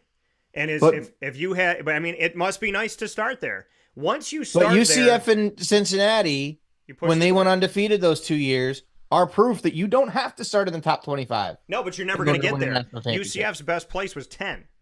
UCF going undefeated. They were 6 in the rankings. They were put on the road in the West Coast to go play. Who did they play that year? They played. Oh my goodness! They played Auburn in the year that they beat them. Did they finish 6th in the playoff rankings the second year? Before Milton got hurt. They played on not in the second time. The second time they played on the road because they had to go to the West Coast. And I'm not necessarily saying that, but I'm pretty sure they were ranked 6th at the end of the year. They might have been when everything was done. They might have been when they beat Auburn. But before the playoff. But the Auburn thing was not. Auburn had beaten. What year was that? Alabama. 2017? Let me think back here. So 2020 was Cincinnati. So before that, Scott Frost. I'm going to say 2017 and 2018 or 2016. I don't think it was 2016. They were ranked 6th. Let me see what going into the playoff. They were ranked 6th when it was all said and done. Yeah, when it was all said and done because they beat Auburn, who beat Georgia and Alabama. So you have to at that point. I vividly remember them being ranked 6th before the playoff. Because I remember one time, I think it was the year after, that they put them on the West Coast and they were a better team. In the bowl game, yeah. And that made no sense. It's like, how do you make the better team go farther away from their fan base? But I'm looking at it right now. December 3rd. The final rankings, they were 6th in 2017. Why is it not letting me look at what I want to look at right now? So if I hit this... Oh, here we go. They were 12th before the playoffs. Yeah. Exactly. They were 12th. They were 10th. No matter what they did. In the COVID year, they were playing, and Michigan with 0-0 as their record went 4 spots up. I don't disagree with that one. Because the Big Ten had no business being in the playoff that year. But they didn't. Right. Because they didn't play any games. Right. They made a special rule for they played Ohio each State. other. Yes, they played each other, and Michigan, Ohio State, Penn State, and Wisconsin. All of them are very good teams. We know that. But they played 6 games. They should not have been. They weren't even going to play. The Big Ten was not even going to play. They only decided to play when the Big 12 and the SEC decided they were going to play. They were losing money. Yeah. They were losing money. That's why they should decided not. to play. That was one where they should not have been in the playoff, and there's no argument from me there. Right, but the whole unfair advantage substantiates itself. I told people, if you didn't believe me then, believe me now, that we're 6 weeks in, 5-6 weeks in, and they decide they're going to play, and they put Ohio State in the top 10, they put Penn State in the top 10, they put Michigan State somewhere, they put Michigan in there. They all got into the rankings not playing, and they were moving above teams with a 0-0 record, bumping teams out. UCF loses a game, Michigan goes ahead of them with a 0-0 record. Cincinnati plays 9 games, Ohio State plays 5. Like 5 or 6. I think it was 6 with the championship game for the Big Ten. So that was me saying, this is the exposing of everything that I've been saying, because this is substantiating everything I've been saying. If people thought, Dan, it's not true, there's no facts, even though I presented the facts of the years, look at that. No team should be playing 8 home games. No team should be getting special rules during COVID. No team should be, I mean, think about Northwestern. The fact that they told Northwestern, you qualify for the Big Ten championship, but we don't want you here. We're going to put Ohio State in. Well, you can't put Ohio State in. They have to play 6 games. No, they don't. We made a special rule. Even though we made the rule, and we're going to break the rule to make a new rule in the middle of the season, that's okay, because it's Ohio State. Think about how Northwestern feels. So when you look at the Big Ten, they've been given an unfair advantage. Notre Dame's been given an unfair advantage. I'm not hating on the Big Ten. If they win, they win. If Notre Dame wins, they win. Notre Dame's been given an unfair advantage. They've been to 2 college football playoffs, and they played like garbage. So that's because Notre Dame plays one of the most difficult schedules in college football. But they really when they don't. actually They win. play it on paper. They play it on paper. Yeah. There was the year that they made it to the college football playoff, the first time they did, and it was like that unranked, and people are like, yeah, but normally USC's good. Normally this team's good. I don't care what they normally are. What the are they other this problem year? is they make these schedules years in advance. That's fine, but if Cincinnati played that schedule of those teams being down that year, they're not getting in. If Memphis played a schedule of a not good USC team and a not good kind Navy of disagree team, with that. If you play a bunch of unranks and you're Cincinnati and you're Memphis and you're East Carolina and you're Tulane, you're not getting in. But if Notre Dame plays a schedule that's supposed to be good in the eyes of the people of the past when Rudy was a really good movie, like that's all well and good and fine, but I don't want to hear USC's typically good, so the fact that Notre Dame beat them is good. The year that Notre Dame got in the college football playoff, they barely beat teams that were awful. They barely beat Vanderbilt. They barely beat Ball State. That record, that season, that BS season that they had when they made it to the college football playoff, if Cincinnati barely beats Ball State at home, if Cincinnati barely beats Vanderbilt, there is not even a conversation about Cincinnati. But what they did with Notre Dame is they set a dangerous precedent. If Notre Dame goes 11-1 or 12-0 against anybody, against literally anybody, if they go 11-1 or 12-0, they are going to have a shot at the college football playoff. But who are they playing? Who did they play that year? That year, I know they barely beat those bad teams, but who did they beat? They barely beat a bunch of horrendous teams. Horrendous teams. Those teams were not good. Notre Dame can lose 2 or 3 games and stay in the top 25. Explain to me how last year they're a 3-loss team in the top 25. That doesn't make any sense. If you're a 3-loss team, unless the whole nation's losing 3 games, then put somebody in there. There's undefeated teams that weren't in there. So when you go back and you look at, let me go back here, 2017, I think it was. So was it 2017 in their schedule that they, for Notre Dame? No, it wasn't 2017. 2020. It was 2020. So if I go, let me go and find. The 2020 season, the one where, this is the one we're talking about. I think. Is it? No, because they didn't make the playoff. What am I wait. Why? No, it was, I'll tell you. Wait a minute. It was this year. It was 2018. So they played Michigan, who is ranked in the top 14. They beat them by 7. Then they beat Ball State by 1 possession. They beat Vanderbilt by 1 possession. They blew out an unranked Wake Forest. They beat Stanford, who at the time was ranked 7th and did not end the season. And I don't even think they were ranked at the end of the season.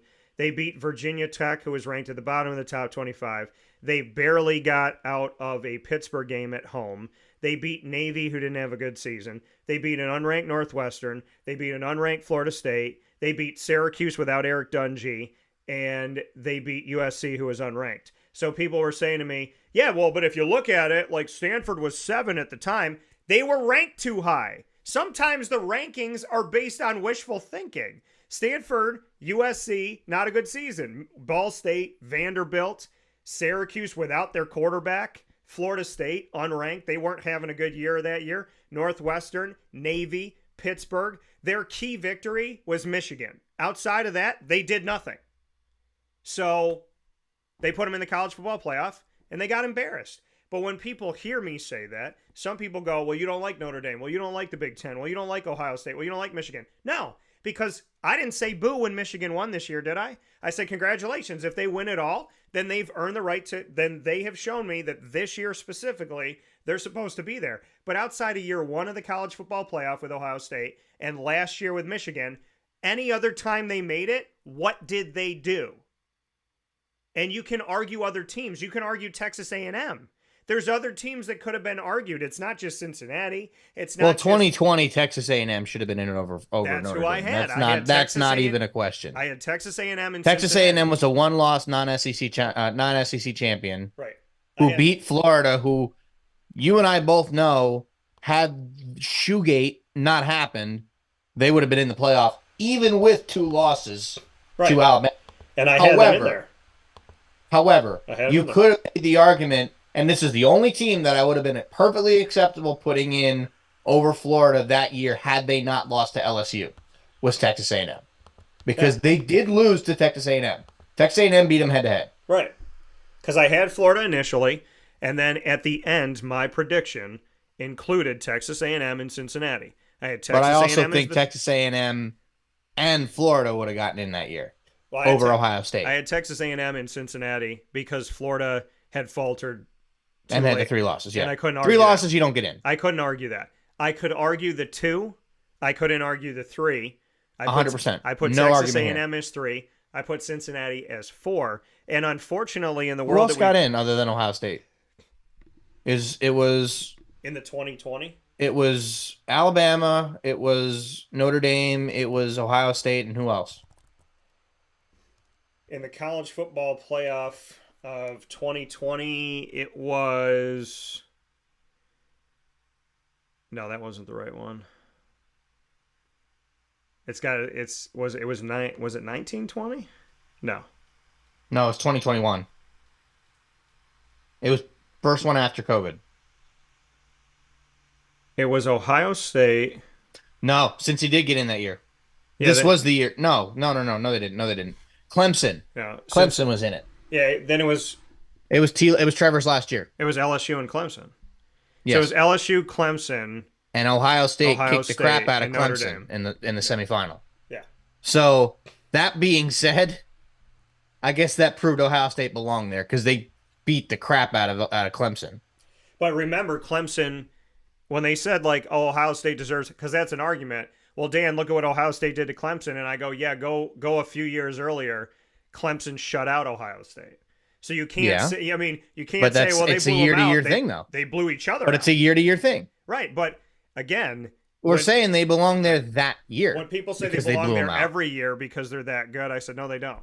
Ohio State does not belong there as much as they've gotten there. And realistically, Notre Dame got in because they beat Clemson. Notre Dame got in. Yeah, but that was insane. I know. That was They insane. beat Clemson without Trevor Lawrence. They beat Clemson in double overtime at home in South Bend without Trevor Lawrence, and in the ACC championship got blown out by Clemson with Trevor Lawrence. And when they asked the committee how did Notre Dame get in, what did they say? Well, they have a key win against Clemson. And I said, yeah, you won in double overtime with the backup quarterback at the time, DJ Uiagalelei.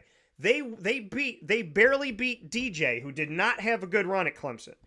They barely beat DJ in double overtime at home in South Bend, Indiana.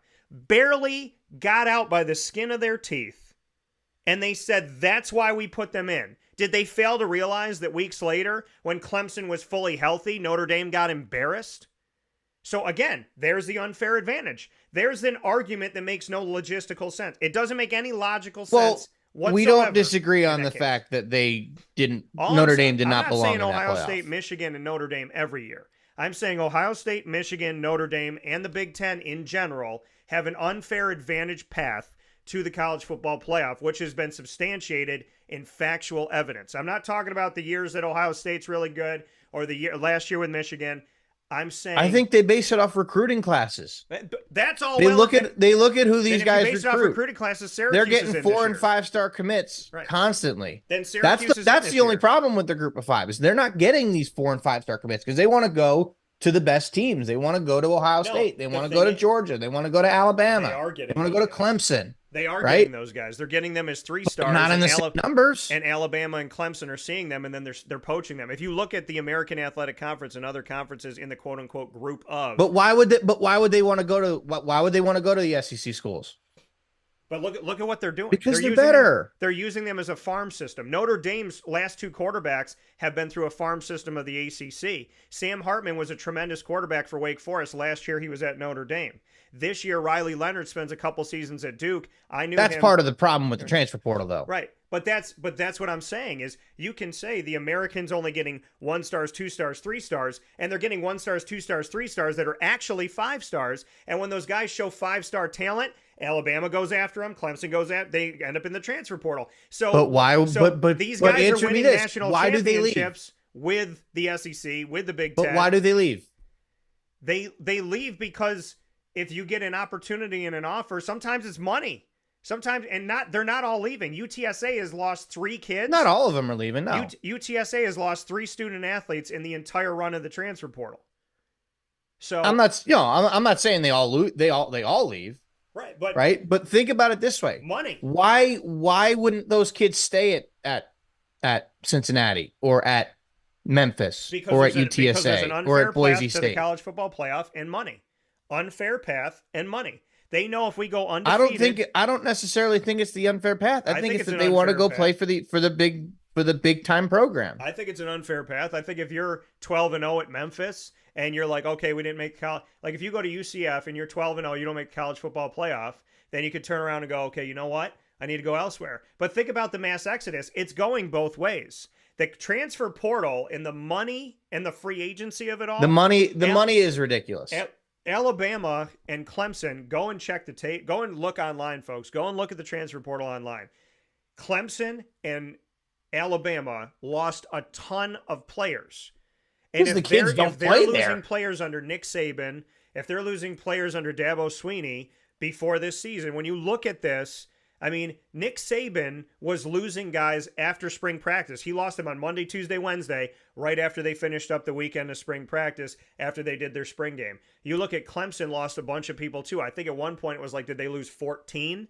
So, I mean, it's the transfer portal. We can argue, your argument is, well, guys are leaving Memphis to go to play at Alabama because who wouldn't want to play at Alabama? But in the same breath, there are people leaving Alabama because they're not playing after spring ball because they didn't get the starting job and they don't want to sit there and fight for their job. Or exactly, and it's lazy on the players' part. Or it's because they got more money. Or I think it's lazy on the players' part. You know, but sometimes it's you go to Alabama and you're not going to start right away. They decide, oh, I'm just going to go transfer to, whoever, USF, South Florida, right, wherever. Yeah. Right. You're a Florida kid. You go to Alabama because you think you can play. You don't get the starting job, so you transfer to USF because that's lazy. Those players aren't going to be the ones that are competing for, chances to be a top NFL draft pick because it took the easy way out. But at the same time, I get it. You want to play. Those situations where guys will leave Alabama or guys will leave Clemson or guys will leave Georgia, there's 2 reasons why you would want to leave. Number 1, you're lazy and you don't want to wait around for your chance to start at Alabama, and you didn't truly want to go there. You just wanted to play at Alabama, but you're not going to play at Alabama. You're going to go elsewhere. And number 2, and now obviously these reasons are opposites. Number 2, they want to play. Right? Why do you think I stopped playing baseball when I did? Because I wasn't playing. If I was a Division I athlete, let's just say I went to Campbell to play Division I baseball. I'm not seeing the field. I didn't get any money. Yeah, I'm probably going to transfer or stop playing because I wanted to play. I only stopped playing because I wasn't playing anymore. That's why I went and played golf, because I could actually play. I love being on the baseball team. It was great, but I wasn't playing. That's the other aspect of this, and both cases are valid arguments. But my big thing, and I think this is I think it's a really good debate. My biggest issue that we have, and this is my only reason why I have an issue with you giving them saying that it's an unfair advantage. Year in and year out, they are bringing in the best players, producing the most NFL players, and producing guys that can win the Heisman, coaching staffs that are winning Coaches of the Year, teams that are dominating their opponents. They're playing these schools from the American. They're playing these schools from wherever. Then they'll go out of conference and play whoever. You can't really have a strong out of conference schedule if the American teams want to play the Big Ten or the SEC. You can't. That's the problem. The little schools, or the group of 5 schools, the only way that they can play the Big Ten, or the only way that they can play the SEC, and go play the big bad Michigan, go play the big bad Alabama, is those schools have to let them play them. You can't play Alabama unless Alabama agrees to play you. Right, and they wouldn't play UCF. Well, Alabama wouldn't play UCF. Alabama won't play UCF. But then again, even when Florida agreed to play them, those games were not for 6 years, because the non-conference schedule has been set for a decade. The Florida-Texas home and home was set almost 10 years ago. Right? You're planning these games 10 years in the future. 8 years, 10 years in the future.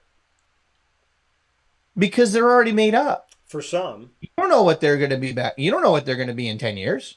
For some they're made in the future. But I'm saying in the case of the Big Ten, if you go back and look historically over the last couple of years. But how does the American play the Big Ten? Michigan and the Ohio Big Ten State has to play them. Michigan and Ohio State don't play any ranked teams until they play each other, and Penn State. They don't play any ranked teams out of conference 9 times out of 10. So what I'm saying, because when they make up the schedule, they decide to go play USC 10 years ago, when USC's a juggernaut, and now USC stinks. There's nothing they can do about that. But there is something you could do about that, because what do they say about the American? But you can't change it. Play ranked teams. Play ranked teams, guys. Play ranked teams. Well, the Big Ten doesn't play ranked teams. Well, for the same reason why the Big Ten doesn't play ranked teams, that's why the American doesn't. No, the American does. The American wants to. But they struggle to get games against the Big Ten and the SEC because they don't want to play them. If you don't want to play them, but what does that say? What does that say? When Memphis goes across the country and beats UCLA, what does that say? Well, we're not going to play them again. Well, let me put it this way. We don't want to look bad. We can't play them again. Now, Ohio State goes and plays Cincinnati and beats Cincinnati, and they go, see, look, get back into your hole. But then they don't talk about the fact that the Fiesta Bowl, UCF was told they had no chance against Baylor, and they took care of Baylor with Blake Bortles. Auburn beats Georgia and Alabama, who play for the national championship. The team is the only team in the country to beat Alabama and Georgia. Plays UCF. UCF beats him, and what do they say? Well, Auburn didn't want to be there. Auburn was tired. Auburn didn't care about the game. Nobody just says UCF beat Auburn. They beat them. Now, if Auburn beat UCF, they would say, shut up and stay in your hole. But when UCF beat Auburn, everybody wanted to make an excuse for Auburn. They didn't want to play the game. They didn't feel like being there. BS. That's bowl games these days, though. But the reality. You see how many players from Florida State sat out the bowl game? You see how many players from Georgia sat out the bowl game? Dylan Gabriel. No one cares about the bowl games anymore. But look at Dylan Gabriel. That's the sad part. Look at where Dylan Gabriel is right now. When Dylan Gabriel went across the country the year after they beat Auburn, when he went across the country to play in his bowl game, dude was like 2 games ever in college. Right? Mackenzie's down. He's got to play. They lose to LSU by 8 points. Did anybody say anything about, well, UCF didn't have their starting quarterback? UCF didn't have the guy that was a potential Heisman hopeful. No, they didn't say anything. They said people UCF did, lost, but not as much as they should have. They said UCF lost because they suck. They lost by 1 possession with a quarterback that had almost never been on the field. If that was Alabama, they would have said, well, that's a backup quarterback. What are you going to do? If that was Ohio State, they would say, well, that's a backup quarterback. What are you going to do? But when UCF loses with a backup quarterback, they say, well, you guys obviously don't deserve to be there. All I'm saying is the unfair advantage is stated in and of itself. If LSU doesn't have their 3 starting DBs and UCF doesn't have their starting quarterback, if LSU loses that game, they go, well, those DBs were getting ready for the NFL, so UCF da-da-da-da-da. But when UCF doesn't have their starting quarterback, who is a Heisman hopeful quarterback in Mackenzie Milton and good enough to go to Florida State after that, when you have Dylan Gabriel, no one made excuses for them. Nobody gave a hoot about Dylan Gabriel nationally. They didn't even mention that he was a returning quarterback when they put the list up of FBS. When he went to Oklahoma, all of a sudden, it was like he had just come to college football. Now he's in Oregon, and they're talking about how great of a quarterback he can be in Oregon. But he started his career being really awesome at UCF. And when he started his career, he was playing in a bowl game after barely playing in any games. And they lose to LSU by 8. And people look at me and say, they lost to LSU, so shut up and keep it moving. And I said, they lost to LSU with a guy that barely played football in college against a team whose backups are really damn good. So to me, if you're going to make an argument, then make an argument. Alabama loses their starting quarterback. They're not going to get kicked out of the college football playoff, but Florida State was. That's not going to happen to Ohio State. That's not going to happen to Alabama. Alabama did lose their starting quarterback. They did lose their starting quarterback one of the years they made it to the college football playoff. Tua was not the guy the whole time. Jalen Hurts lost his job. So when you look at these moments and you say, Alabama, they lose a quarterback, doesn't matter. Ohio State loses a quarterback, doesn't matter. This team, LSU is going up against UCF without their starting quarterback. No excuses made for UCF. All I'm saying is what's good for the goose is good for the gander.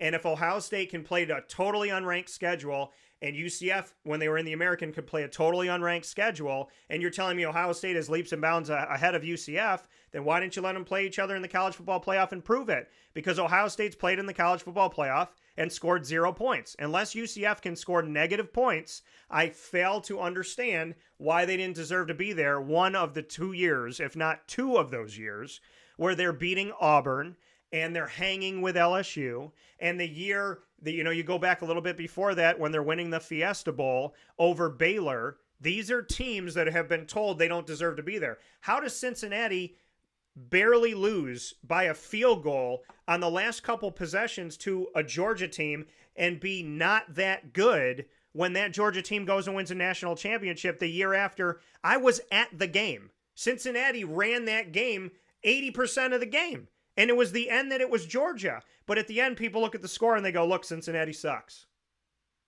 But if Notre Dame lost that game, they wouldn't say Notre Dame sucks. They would say Georgia was better that day. There is. I think people would say Notre Dame sucks. No, they would say because Notre, I think people. Notre Dame I think lost people. that day. I genuinely think that people will. People hate on Notre Dame. People have always hated on Notre Dame. But they have an advantage. They do because, granted, it is on paper, but they play a more difficult schedule. They're playing every Power 5 team, basically, over the course of their life cycle. Obviously, you can't play them all in 1 year, right? You make these schedules 4, 5, 6, 7 years in advance. You're playing Wisconsin, who will not be as good that year. You're playing Miami, who hasn't been good recently. You're playing, maybe if you're playing Florida State and they're having an off year. When you made the schedule, those teams were great. When Florida signed the contract to play UCF for those 3 games, Florida and UCF were both very good. Now, UCF is in the Big 12 and hasn't been all that great. And Florida hasn't exactly been good over the last couple of years. So neither one of those teams are all that good anymore. And now you got a team in the basement of the Big 12 and a team that's maybe middle of the pack in the SEC at best. You're kind of stuck right now. But I think ultimately it comes down to not so much who you play, but who you recruit, who ends up on your team. Even if, and it is a video game, whatever. Go into the college football video game. it tells you what teams are good and what teams are not. No rankings in Play It Now whatsoever. Yeah. Yes, there's rankings when you start a dynasty, right? But no rankings in the regular league or in the regular game when you're just going to go play somebody online. If you're going to play somebody online, who would you rather use? Would you rather use Ohio State or would you rather use Memphis? If you're really good at the game and you want a challenge, yeah, use Memphis. Yeah. But if you want to be, if you want to use a good team, you're going to use Ohio State. That's just how it is. Yeah, but we're talking And about... it kills me to say it. I mean, you are a very big advocate for the group the group of 5 conferences and mid-major schools, and I obviously admire that. We've talked about this forever. Yeah. But I just don't think that there is as big of an advantage for the Big Ten as you think. There is. I do think the group of 5. You can't really count 2020 though. You can count any year. 2020, when you're 0-0 and you're ranked 2020 in the top was 5. so weird. But it doesn't matter. You almost can't even count that. But you can count it. I do agree that that Ohio State shouldn't have been there. Like, you can count it when you say Michigan's record of 0-0 is better than everyone else playing football right now. But if you except for put these Michigan few teams. against that team, they probably would have beat them. What? That's outside what of- you have to. That's what you have to think about. Then let them play- If these two teams play head to head, who would win? But I would say the same thing about other teams that got in. Notre Dame was no match for Clemson. Notre Dame had no answer for Clemson. But would they have beaten the teams below them? Clemson gets blown out by LSU. Does that mean that under Trevor Lawrence and Dabo Swinney, Clemson was a shit team the whole time? That doesn't count. It does count. That LSU team's the greatest college football team in history. But it does count because this is the argument. But they were ranked ahead of them. With Nick Saban, Alabama is the best team in football. With Nick Saban, in most cases, Alabama's the best team in football. So when Cincinnati loses to Alabama, they say, okay, that proves that Cincinnati's not a good team. Cincinnati lost to a historically great Alabama But team. I would say this: if Alabama team's the best Alabama team Saban ever had. If this was the litmus, but I'm saying the litmus test. If the litmus test is you lose to Alabama, you're not that good, then almost every team in the nation is not that good. Because Alabama was losing 3 games in 3 years, 2 games in 3 years. So if losing to Alabama proves that you don't belong, then almost no one in the SEC belongs. Nobody in the ACC belongs. Nobody in the Big Ten. Nobody in the Big 12. If losing to Alabama in the last decade proves that you're not that good, which is what they said about Cincinnati. If Cincinnati losing means they don't belong, then that means Auburn doesn't belong. That means Arkansas doesn't belong. That means Florida doesn't belong. That means LSU doesn't belong. That means other Georgia teams didn't belong. Michigan, Ohio State, Washington. That means nobody belongs. Not Cincinnati, Washington. Washington and Cincinnati got blown out by Alabama. They both lost by double digits to Alabama. So if the case is if you lose to Alabama in the college football playoff, go back to your little seat and shut up, then they would have had to say that to Washington. Not just Cincinnati. That's all I'm saying. If losing to Alabama means you're not that good, then the majority of the nation is not that good. People have said that. I don't firmly believe that because do they not belong with Alabama? Sure. That doesn't mean they don't belong, period. Did Cincinnati deserve to be in the playoff that year? Absolutely 100%. Not going to make an argument here.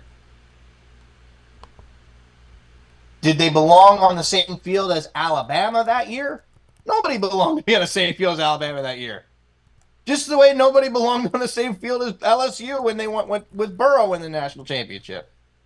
They were that much better than everybody else. Right? That doesn't discount Cincinnati. That doesn't discount Washington. They were good. If Cincinnati played Washington that year, I think they probably could have beat them. That would have been a great game. But the problem is those 2 years, 2019 and 2020, you had a team that was number 1 that won the national championship that was so head and shoulders better than everybody else in college football. There should not be any sort of argument made that says just because you lost to that team, you're not that good. Compared to them, sure. That 2020 Alabama team, that 2019 LSU team are two of the best college football teams ever assembled. And I'm sure you would agree with me on that, right? However, saying that, and I'm sure that I know there were people that said it because they just discounted, like, they're not that good because they lost, right? They got the chance, they lost. It is what it is. But that shouldn't be the case. They lost to Alabama. Yeah. I mean, it's a historically great team. Anyone that lost to Clemson, Trevor Lawrence and Clemson lost to Joe Burrow and LSU. Convincingly. Joe Burrow and LSU blew them out. That LSU team blew out just about everybody they played. They might have won one game by single digits. If that team that they lost that lost to them was so lucky. But those two programs, being as historically great as they were those years, were head and shoulders above everybody else. Did Cincinnati belong on the same field as Alabama that year? No, because nobody did. And it's not a knock on Cincinnati. That is just saying how good that Alabama team was. It was the same thing when LSU blew out Oklahoma in the first round of the college football playoff that year in 2019. Oklahoma didn't belong on the same field as them, right? But now with the 12-team playoff format, you see chances for teams like Boise State, for UTSA, for Memphis. If you have two group of 5 teams that go undefeated or 12-1 and win their conference championship, we could see 2 teams in there. Yeah. Remember what I told you when I did the simulation for that first Road to Glory year I did in NCAA? No team from the Big 12 made it. 0. If that is any indication, maybe the Big 12 just isn't going to be that good this year. Yeah. That's a video maybe game. Maybe we see somebody from the MAC, somebody from the American, and somebody from the Mountain West. No. I think it could happen. I would love to see 3. Maybe not 3, but it could happen because it's the top 5. The rule, it specifies the top 5 conference champions. Period. Right. There's nothing that says it has to be the Power 4 and then a group of 5 team. But it's just the top 5. It's the spirit of the law. It's the spirit of the law. It's not what's going to happen. But if you have a team that wins the Big 12, it's the spirit at 10-3. Let's just say not Oklahoma because they're in the SEC now. Let's just say Baylor goes 9-3 and then wins the Big 12. Now they're 10-3. Then you have UTSA at 12-1. Would it be 12-1 or 11-1? 12-1. 12-1, whatever it is. Winning the American. Yeah. Then you have Boise State 13-0, wins the Mountain West. They'll be talking about both of those teams get in. But they won't. Because they would be higher ranked than Baylor. They won't be, though. Rankings are done by people. Yes, they would. No, they won't. If Boise State's 13-0 and if UTSA and Boise State make it in the same year and nobody's arguing. What are you going to do? All right, let's put it this way. Maybe not necessarily Boise State Baylor, but if we get 2 group of 5 teams, I'll pass out in the same year. I'll pass out on air. I'll pass out. I will pass out. Because you're asking for people to be fair and balanced. And the media. But if you've got a 3-loss Big 12 champion versus an undefeated Boise State. They'll argue that. Of course they will. They will argue. Of course they will. But at the same time, it's not like you have to get 4 teams. You get 12. Right. Murph, I firmly believe the letter of you saw it happen. Could I'm happen. going to tell you two things. The letter of the law is what you're talking about, and it's what I've been defending. But the letter of the law does not account for the human error that comes from having bias. And two, that was a digital glitch in NCAA football that you played. It's not a all right. I don't know what I haven't gotten into the finals with the dynasty Digital yet, glitch. but I would love to see that. I want to find out what the rankings end up being in the dynasty one. You ask America if they believe the Big 12 will not be in the college football playoff, and I'll do it right now. Do you think the Big 12 is not going to be in it? The majority of America. I was just using that as an example. I know. I was using that as an example. I know you that's what happened. But if there is a conference, right, that's my entire that argument. could have nobody there. Yeah. Without Texas and Oklahoma, it could be the Big 12. it could Could be. also be the ACC. It could be. But the letter of the law is what I'm arguing, which is what you just argued, which is beautiful if they ever were going to go by the letter of the law. Really quick here, I want to hit this because we got to be wrapping up here. But Nick Chubb, once again, is going to be out. He was out most of last season. He's out at least 4 games on the physically unable to perform list. This man has gone through just a bunch of injury. He has a severe left knee injury. And didn't he tear 3 ligaments in that knee last year? It was like year, ACL, LCL, and PCL or something like that. So it was week 2, severe left knee injury. Underwent the first procedure, which repaired his medial capsule, meniscus, and MCL. And then the second was for his ACL. So the only thing he didn't tear was his PCL. But there's a lot of things going on. He's only 28 years old, and now he is not going to be back at least for the first 4 games of this season. He's torn his MCL, PCL, and LCL at the University of Georgia. So we have seen him tear same knee in college and same knee or other knee. Yeah, it's his left knee. So it was the same knee both times. In college, his left knee, and pro his left knee most recently. Oh, he's done. So, as great as Nick Chubb is, stay away from him in fantasy, man. Unless you get him at a huge discount and he's going to be like a bench guy for you, and it's a high upside, but the downside is he may never play football again. Yeah. I mean, I still think he's going to play, but I don't think he'll ever be the same Nick Chubb. It's the same injury to the significant. It's one thing to just tear your ACL multiple times. Yeah. It's a totally different story to practically destroy your knee twice. He will probably need a knee replacement when he's in his 50s. Or even sooner. But that was a significant injury. And he did it twice. In the same knee. Yeah.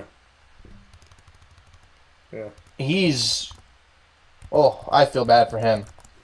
I really do. But did you see that Trey Lance leads the league in preseason in touchdowns and passing yards? But he also leads the league in interceptions. There's a point that I brought up of what happened recently with Trey Lance.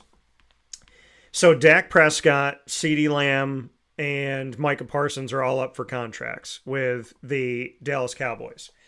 And this is what I think happened. Now, there's no truth to this. This is just my SNL skit. But I think Dak went up to Trey and said, for every interception you throw, I'll give you $1,000. And Trey said, bet. And Trey threw 5 in one game and got $5,000. And then so Dak at the end of the game gives Trey his money, shakes hands with him. And as he's shaking hands with Trey, Jerry's walking down the hallway, and Dak goes, I got a meeting to have right now. That's what I think is going on. I think that'd be so funny if Dak that was actually true.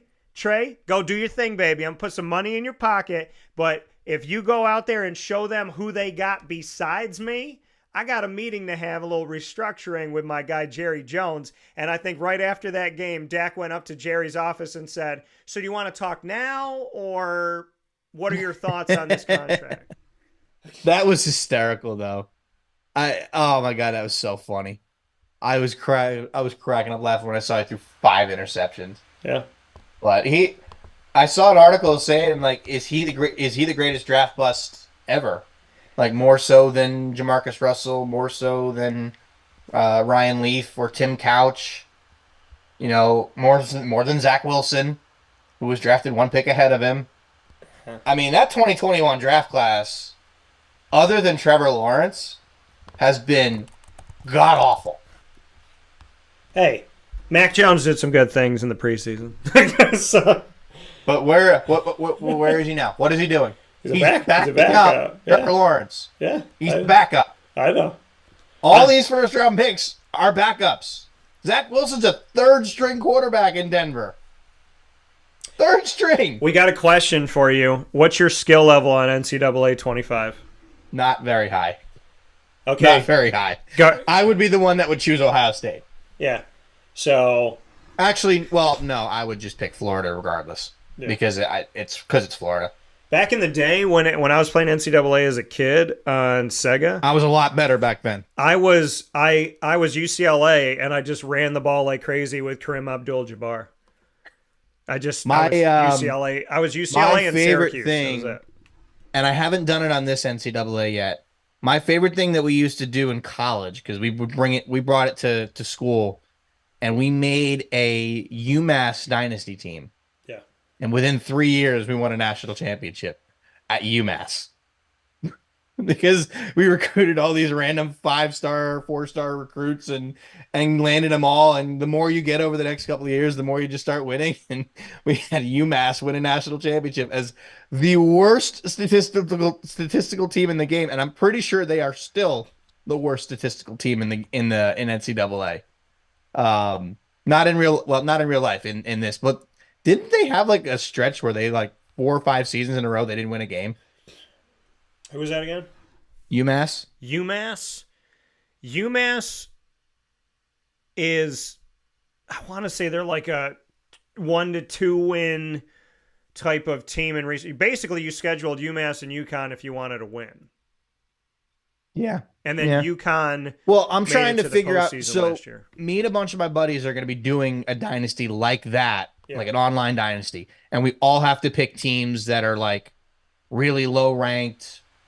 You know, the most random schools you can think of, right? Like Texas Southern or something like that. Yeah. So I'm trying to figure out who I want to pick. Yeah. But part of me wants Boise State because of the blue turf, but I feel like that might be too highly ranked. Smurf turf. Yeah. I want the Smurf turf. Maybe Eastern Washington too. They have the black turf, don't they? Or is it red? I think It's either red or black. I think they can change I think it it might up. be red. I think they could change it up because you can do. I think East Carolina, did they do a purple one at one point? Coastal's got a teal turf. Coastal's got the teal turf. Yeah. Maybe you know what? Maybe I'll pick Coastal. I love Coastal with the teal turf, the Chanticleers. But yeah, Coastal. I got like at least 3 connections to Coastal Carolina now, which is really interesting. I thought I decided on a team that I really wanted, and I couldn't remember who it was. But it was the most obscure school ever, and it was somewhere out west. I don't remember. The most obscure school out west. Was it UCLA? Was it UCLA? I want to use the most random team you can think of that is in that game. All the FBS schools are in the game, and there's no FCS schools in it, so you couldn't use like South Dakota State or somebody like that. Yeah. But I want to use the most random team that you can imagine. That would be so fun. Yeah, no, I think you definitely have to do that. I don't know. I just kind of fell in love with UCLA because of Kareem Abdul-Jabbar back in the day. Yeah. But Did you make him like 7'4"? No, because it was Kareem, not Kareem, and Kareem played for the Dolphins. Wore number 33. Oh, good player. I thought that was a Road to Glory player you were using. No. Kareem Abdul-Jabbar. Karim instead of Kareem. So Kareem Abdul-Jabbar, yeah, played running back, was with the Dolphins as well. So, yeah, it was fun. But my prayers and my well wishes to everybody out there that needs them, including Nick Chubb and his family. I'm so sick and tired of seeing him like this. I am excited for Jerome Ford. I drafted Jerome Ford yesterday. Was he my last running back? No, he was my third to last running back that I took. And, because I thought he was going to play no matter what. He will now get the majority of the carries. I'm just really sad about Nick Chubb and really frustrated with this really unfortunate thing. And more than anything, with one injury to his body, let alone multiple injuries, I think about life and I think about post-football and him being able to walk and run and do the things he wants to do. So my prayers to Nick Chubb, to your family, that you heal completely, that you heal for good, and that you heal through God no matter what, and you handle everything that's out of your power and in your power with grace, with positivity, and with faith, and that God always has your back, which I know he does. So in Jesus' name, I pray for you, Nick. In the name of the Father, and of the Son, and of the Holy Spirit. It is more than football, and I send you my love. Amen. So any final note, Murph, before we hop out of here? 51 home runs now for Aaron Judge, I think we said earlier. So that's kind of getting ridiculous. Week 1 of the NFL is next week. Yeah. I won't be here to talk about it on Monday because it's Labor Day and we'll be off. But 2 weeks, I should say. But college football's back this week. Yes. Florida plays Miami. I'm not optimistic. Yeah. As much as I want them to be good, they have a ridiculously difficult schedule. Like they arguably have the most difficult schedule in all of college football. They host Miami. Then they have Sanford, okay. Then they host Texas A&M. Then they go to Mississippi State. Then it's the first UCF game. So far, I've got their record as 0-1, 1-1, 1-2, 2-2. Through the UCF game, I got their record as being 3-2. Yeah. Then they go to Tennessee. That's going to be a loss. That's 3-3. They're going to play Kentucky at home. I think they win that game. That's 4-3. They'll get blown out by Georgia. That's 4-4. They'll probably get blown out by Texas. That's 4-5. They will probably lose pretty handily to LSU. That's 4-6. Ole Miss, 4-7. Florida State, 4-8. So you heard it here first, folks. I am predicting a 4-8 record for the Florida Gators. And that is me as a Gator fan. That is the belief that I have in this team, or lack thereof. Yeah. I don't like the coaching staff. I like Graham Mertz as a quarterback, but he's not mobile. Our coaching staff's an issue. A major issue. We should have never fired Dan Mullen. We ended up with Billy Napier, who, I don't have a problem with him personally, but I think he's a bad football coach. And he is not a good recruiter. If they go 4-8, Napier's gone. I don't know who they're going to get, but Napier will be gone. And thank God, because our Florida Gator fans hate Billy Napier. We can't stand him. We were ready to get Dan Mullen and keep him. Yeah. Should have never been fired in the first place. Didn't make sense. Yeah, but that's my prediction for them this year. Could they go 6-6? Yeah. Maybe. Mm-hmm. I mean, you could sneak out a win against Miami and maybe sneak a win against Texas A&M, right? Because you're playing them at home. Yeah. But that's about all you're going to do. I mean, they got the hardest schedule in college football. They play, let's see. Their strength of schedule is considered one, from what I'm looking at, of 134 FBS Division 1A teams. Syracuse's strength of schedule for my hometown, 68. So this is just top 20, not just top 25. Top 20 teams that they play. 1, 2, 3, 4, 5. Wait. Miami, Yeah. Texas A&M, Yeah. Tennessee, Georgia, Texas, LSU, Ole Miss, Florida State. 8 top 20 teams. Hey, you know who never does that? 8. You know who never does that? The Big Ten. But you know what the problem is? ACC, SEC, SEC, SEC, SEC, SEC, SEC, ACC. Yeah, it's the life of being in the SEC. 6 out of those 8 teams are all in the SEC. It's the life of being in the SEC, man. They back that. They But back it up. I'm gonna tell you right now, if they manage to go 9-3, they're going to the playoff. With this schedule, if this team goes 9-3, they will be in the playoff. Mark my words. If the I'm Florida, not saying it's gonna. I don't think it's gonna happen. Yeah. But if they do, they go 9, even 8-4. Well, let's just say your 4 losses are to Georgia, Texas, Ole Miss. Oh no, I'm gonna stop at 3. Yeah, Georgia, Texas, Ole Miss. You lose to those 3 schools, and you have wins over Florida State. You have wins over LSU. You have wins over Tennessee and Kentucky and UCF and Mississippi State and Texas A&M and Miami. They would make the playoff. yeah, Probably last team in, but they would make the playoff. I can tell you that right now, and I'm sure you would probably agree with that. Do I think that's going to happen? Absolutely not. well, a lot of teams I think they're going to go 4-8. A lot of teams got to lose.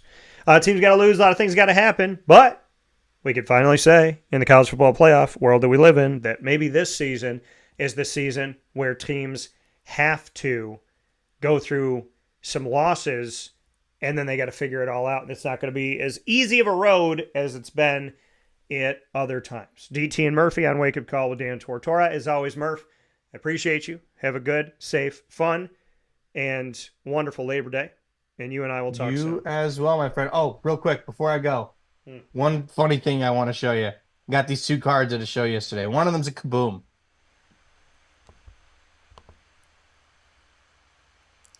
Oh, nice. Very nice. A kaboom? Both with the picture after he got shot. Oh, my goodness. And one's a kaboom and one just. I just thought these were cool. They were $5. I was like, why not? Yeah. But I thought you might get a good little kick out of that, and then go Gators. I bought that yesterday. It's LaMichael P. Ryan. Yeah. The Go Gators. I just thought you might like that. This one stays in here. He came out of my case and he doesn't go back in anymore. This is my sauce. My sauce. And I got the Jets defense in both of my leagues. So That's a good defense to have. let's go Sauce. Let's go Jermaine. You better make sure I get them in our Marywood league. Well, if anybody can figure out what day to draft, I was thinking about it. I was thinking about it again. I'm today. supposed to go to the Iron Pigs Mets game on Wednesday night, but it's starting to look more and more like I'm going to go on Tuesday because I'm waiting for the confirmation of who's pitching. Yeah. On Tuesday night, but if Brandon Sproat pitches on Tuesday, that's the game I'm going to. Yeah. Yeah, it's just So trying. I would be home on Wednesday to do it. I was thinking about this, and I was like, I wonder if anybody's thinking about the league and doing it again because I'd like to, and it's hard to get everybody there. But yeah, I mean, if we could do it, we'll zoom, and get this thing done within the next. I don't know if I'd be week able or to be so. on a Zoom, but we'd at least be able to draft. Yeah, That's the hardest part. Yeah. I mean, I'm working on doing a league with a bunch of the guys that I do cards with, and we are looking to we're trying to set it up, and we're going to do it in such a way that it's always that everybody, no matter what your record is always going to be competing for something. Yeah. Because we're doing a $120 buy-in. 100's going towards the main pot. Yeah. For the champion, and the other 20 is getting put into a pot for the losers bracket. So whoever wins the losers bracket will get $200. So we're figuring that's a way to keep the bad teams somewhat competitive and maybe make trades a little bit more fair too and keep those teams active. Yeah. Well, it'll be exciting. I'm excited. Fantasy season is back. 2 of my leagues are in. Shout out to the Wildcat Sports Pub in Central New York. And fantasy season being back means we're back. Fantasy Football Power Hour this Wednesday and every Wednesday, 10 to 11 a.m. Eastern Time. We'll be giving our draft grades of everyone that's drafted in our leagues thus far. We look forward to having you there. Murph, as always, I appreciate it. Say hi to the family and stay safe and have a good week and Labor Day. You as well, my friend. We will talk in 2 weeks. Talk in 2 when the weeks. NFL's back. Absolutely. We'll be back, folks, on Wake Up Call right after this. Hi, this is Amy from Mother's Cupboard, home of the whole frittata. We are open daily 6 a.m. to 1:30 p.m. For takeout orders, call 315-432-0942 and tune in to Wake Up Call with Dan Tortora for our monthly food challenge and try our Wake Up Call signature menu item available 7 days a week. Here at Mother's Cupboard, we are Central New York, and it's our honor to serve you. Ma and Pa's Kettle Corn and Popcorn Factory remind us that every day is worth celebrating at 201 7th North Street in Liverpool, New York. Open Monday through Saturday in-store and always online at maandpaspopcorn.com. Serving our Central New York community and beyond, order anywhere, anytime at maandpaspopcorn.com. Stop in to get a tin at Ma and Pa's on 201 7th North Street in Liverpool, New York to get your half-price refills for the rest of your life. Come to Ma and Pa's for your holiday gift giving for family, friends, employees, and clients. And remember, for fundraising and events, to call 315-450-6272. That's 315-450-6272. Ma and Pa's Kettle Corn and Popcorn Factory. How corny are you? This is Jimmer Sikowski, owner-operator of Chick-fil-A Cicero, 7916 Brewerton Road in Cicero, right in front of the Home Depot. I had a deep feeling that God wanted me to do something bigger with my life and to help people, help others. I kept putting Chick-fil-A in my life, and I realized as I was going through the franchise selection process that positively impacting the lives of others was really core to what we do here at Chick-fil-A. First of all, it starts with the food. The food is brought in fresh daily, and we bring in local produce. We prepare to order in the kitchen. We hand bread our chicken. We hand spin our milkshakes.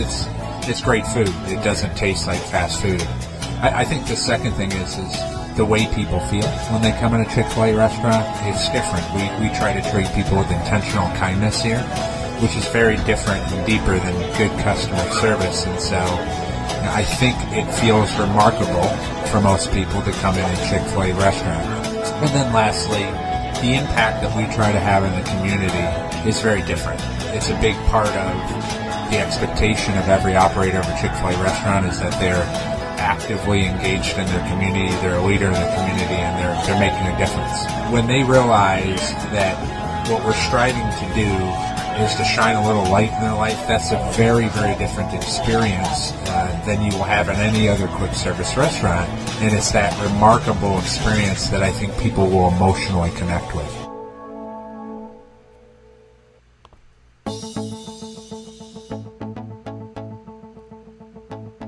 Avicoli's, located on the corner of Route 57 and Wetzel Road in Liverpool, New York, has been your trusted neighbor for decades. Located just steps from Liverpool High School, we're happy to have the Liverpool Warriors on-site, on-location broadcast at Avicoli's through Wake Up Call with Dan Tortora every single month, featuring student athletes, coaches, and administration throughout the year from Liverpool High School. Head out to Avicoli's today on the corner of Route 57 and Wetzel Road in Liverpool, New York, open Tuesday through Sunday for lunch, dinner, and drinks. We'd love to see you out there, and of course you can call them at 315-622-5100 for takeout, delivery, and catering. That's 315-622-5100, and also find them on myavicolis.com. That's myavicollis.com.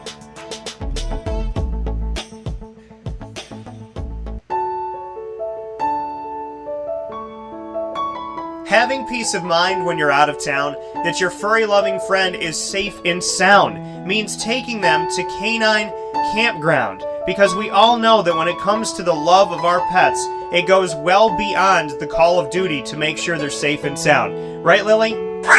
So take a ride to 242 Johnson Street in East Syracuse, New York, and see Canine Campground and where your dog will be staying, in the classic cabin, the executive cabin, the grand cabin, or of course the luxury cabin, because if you know Lily, you know she loves luxury. Now you don't have to wait to the last minute to find a family member or a friend that'll take your dog for a few days. Call Canine Campground at 315-299-4013. That's 315-299-4013. Their drop-off and pickup times are Monday through Sunday. Check K9campground.com for more information. That's the letter K, the number 9, and campground spelled with a K.com. K9campground.com. When you're going out of town, bring your dog to Canine Campground. Carvel DeWitt, it's what happy tastes like. Do you know why? Because we make ice cream. Creamy, rich, flavorful ice cream. Not yogurt or iced milk like some of our competitors. Ice cream. Fresh, by hand, daily. For the calorie conscious, we have something new for you. Our new Carvelite. Same great flavor, creaminess, and texture of our regular ice cream with only 35 calories an ounce. So whether you want an ice cream cake, flying saucer, dasher, carvalanche, hard or soft ice cream, we will satisfy your craving with our fresh, handmade regular or new Carvelite ice cream. Carvel DeWitt. It's what happy tastes like. The Wildcat Sports Pub in Camillus, New York is located on 3680 Milton Avenue in the Home Depot Plaza. It is your family-friendly sports bar and restaurant. Folks, some sports bars aren't family-friendly. Some family-friendly restaurants are not sports bars. The Wildcat Sports Pub in Camillus, New York is proud to be both. It is that marriage that you've been looking for years. The Wildcat Sports Pub is your home base for your sports bar and restaurant needs, games for the kids, indoor and outdoor activities, and enough things on the menu to come back every single week and get to try something new. They're open Sundays from noon to 8 p.m., Monday through Wednesday, 11 a.m. to 11 p.m., and Thursday through Saturday from 11 a.m. to midnight. For reservations and party information, call 315-487-2222 for the Wildcat family-friendly sports pub and restaurant.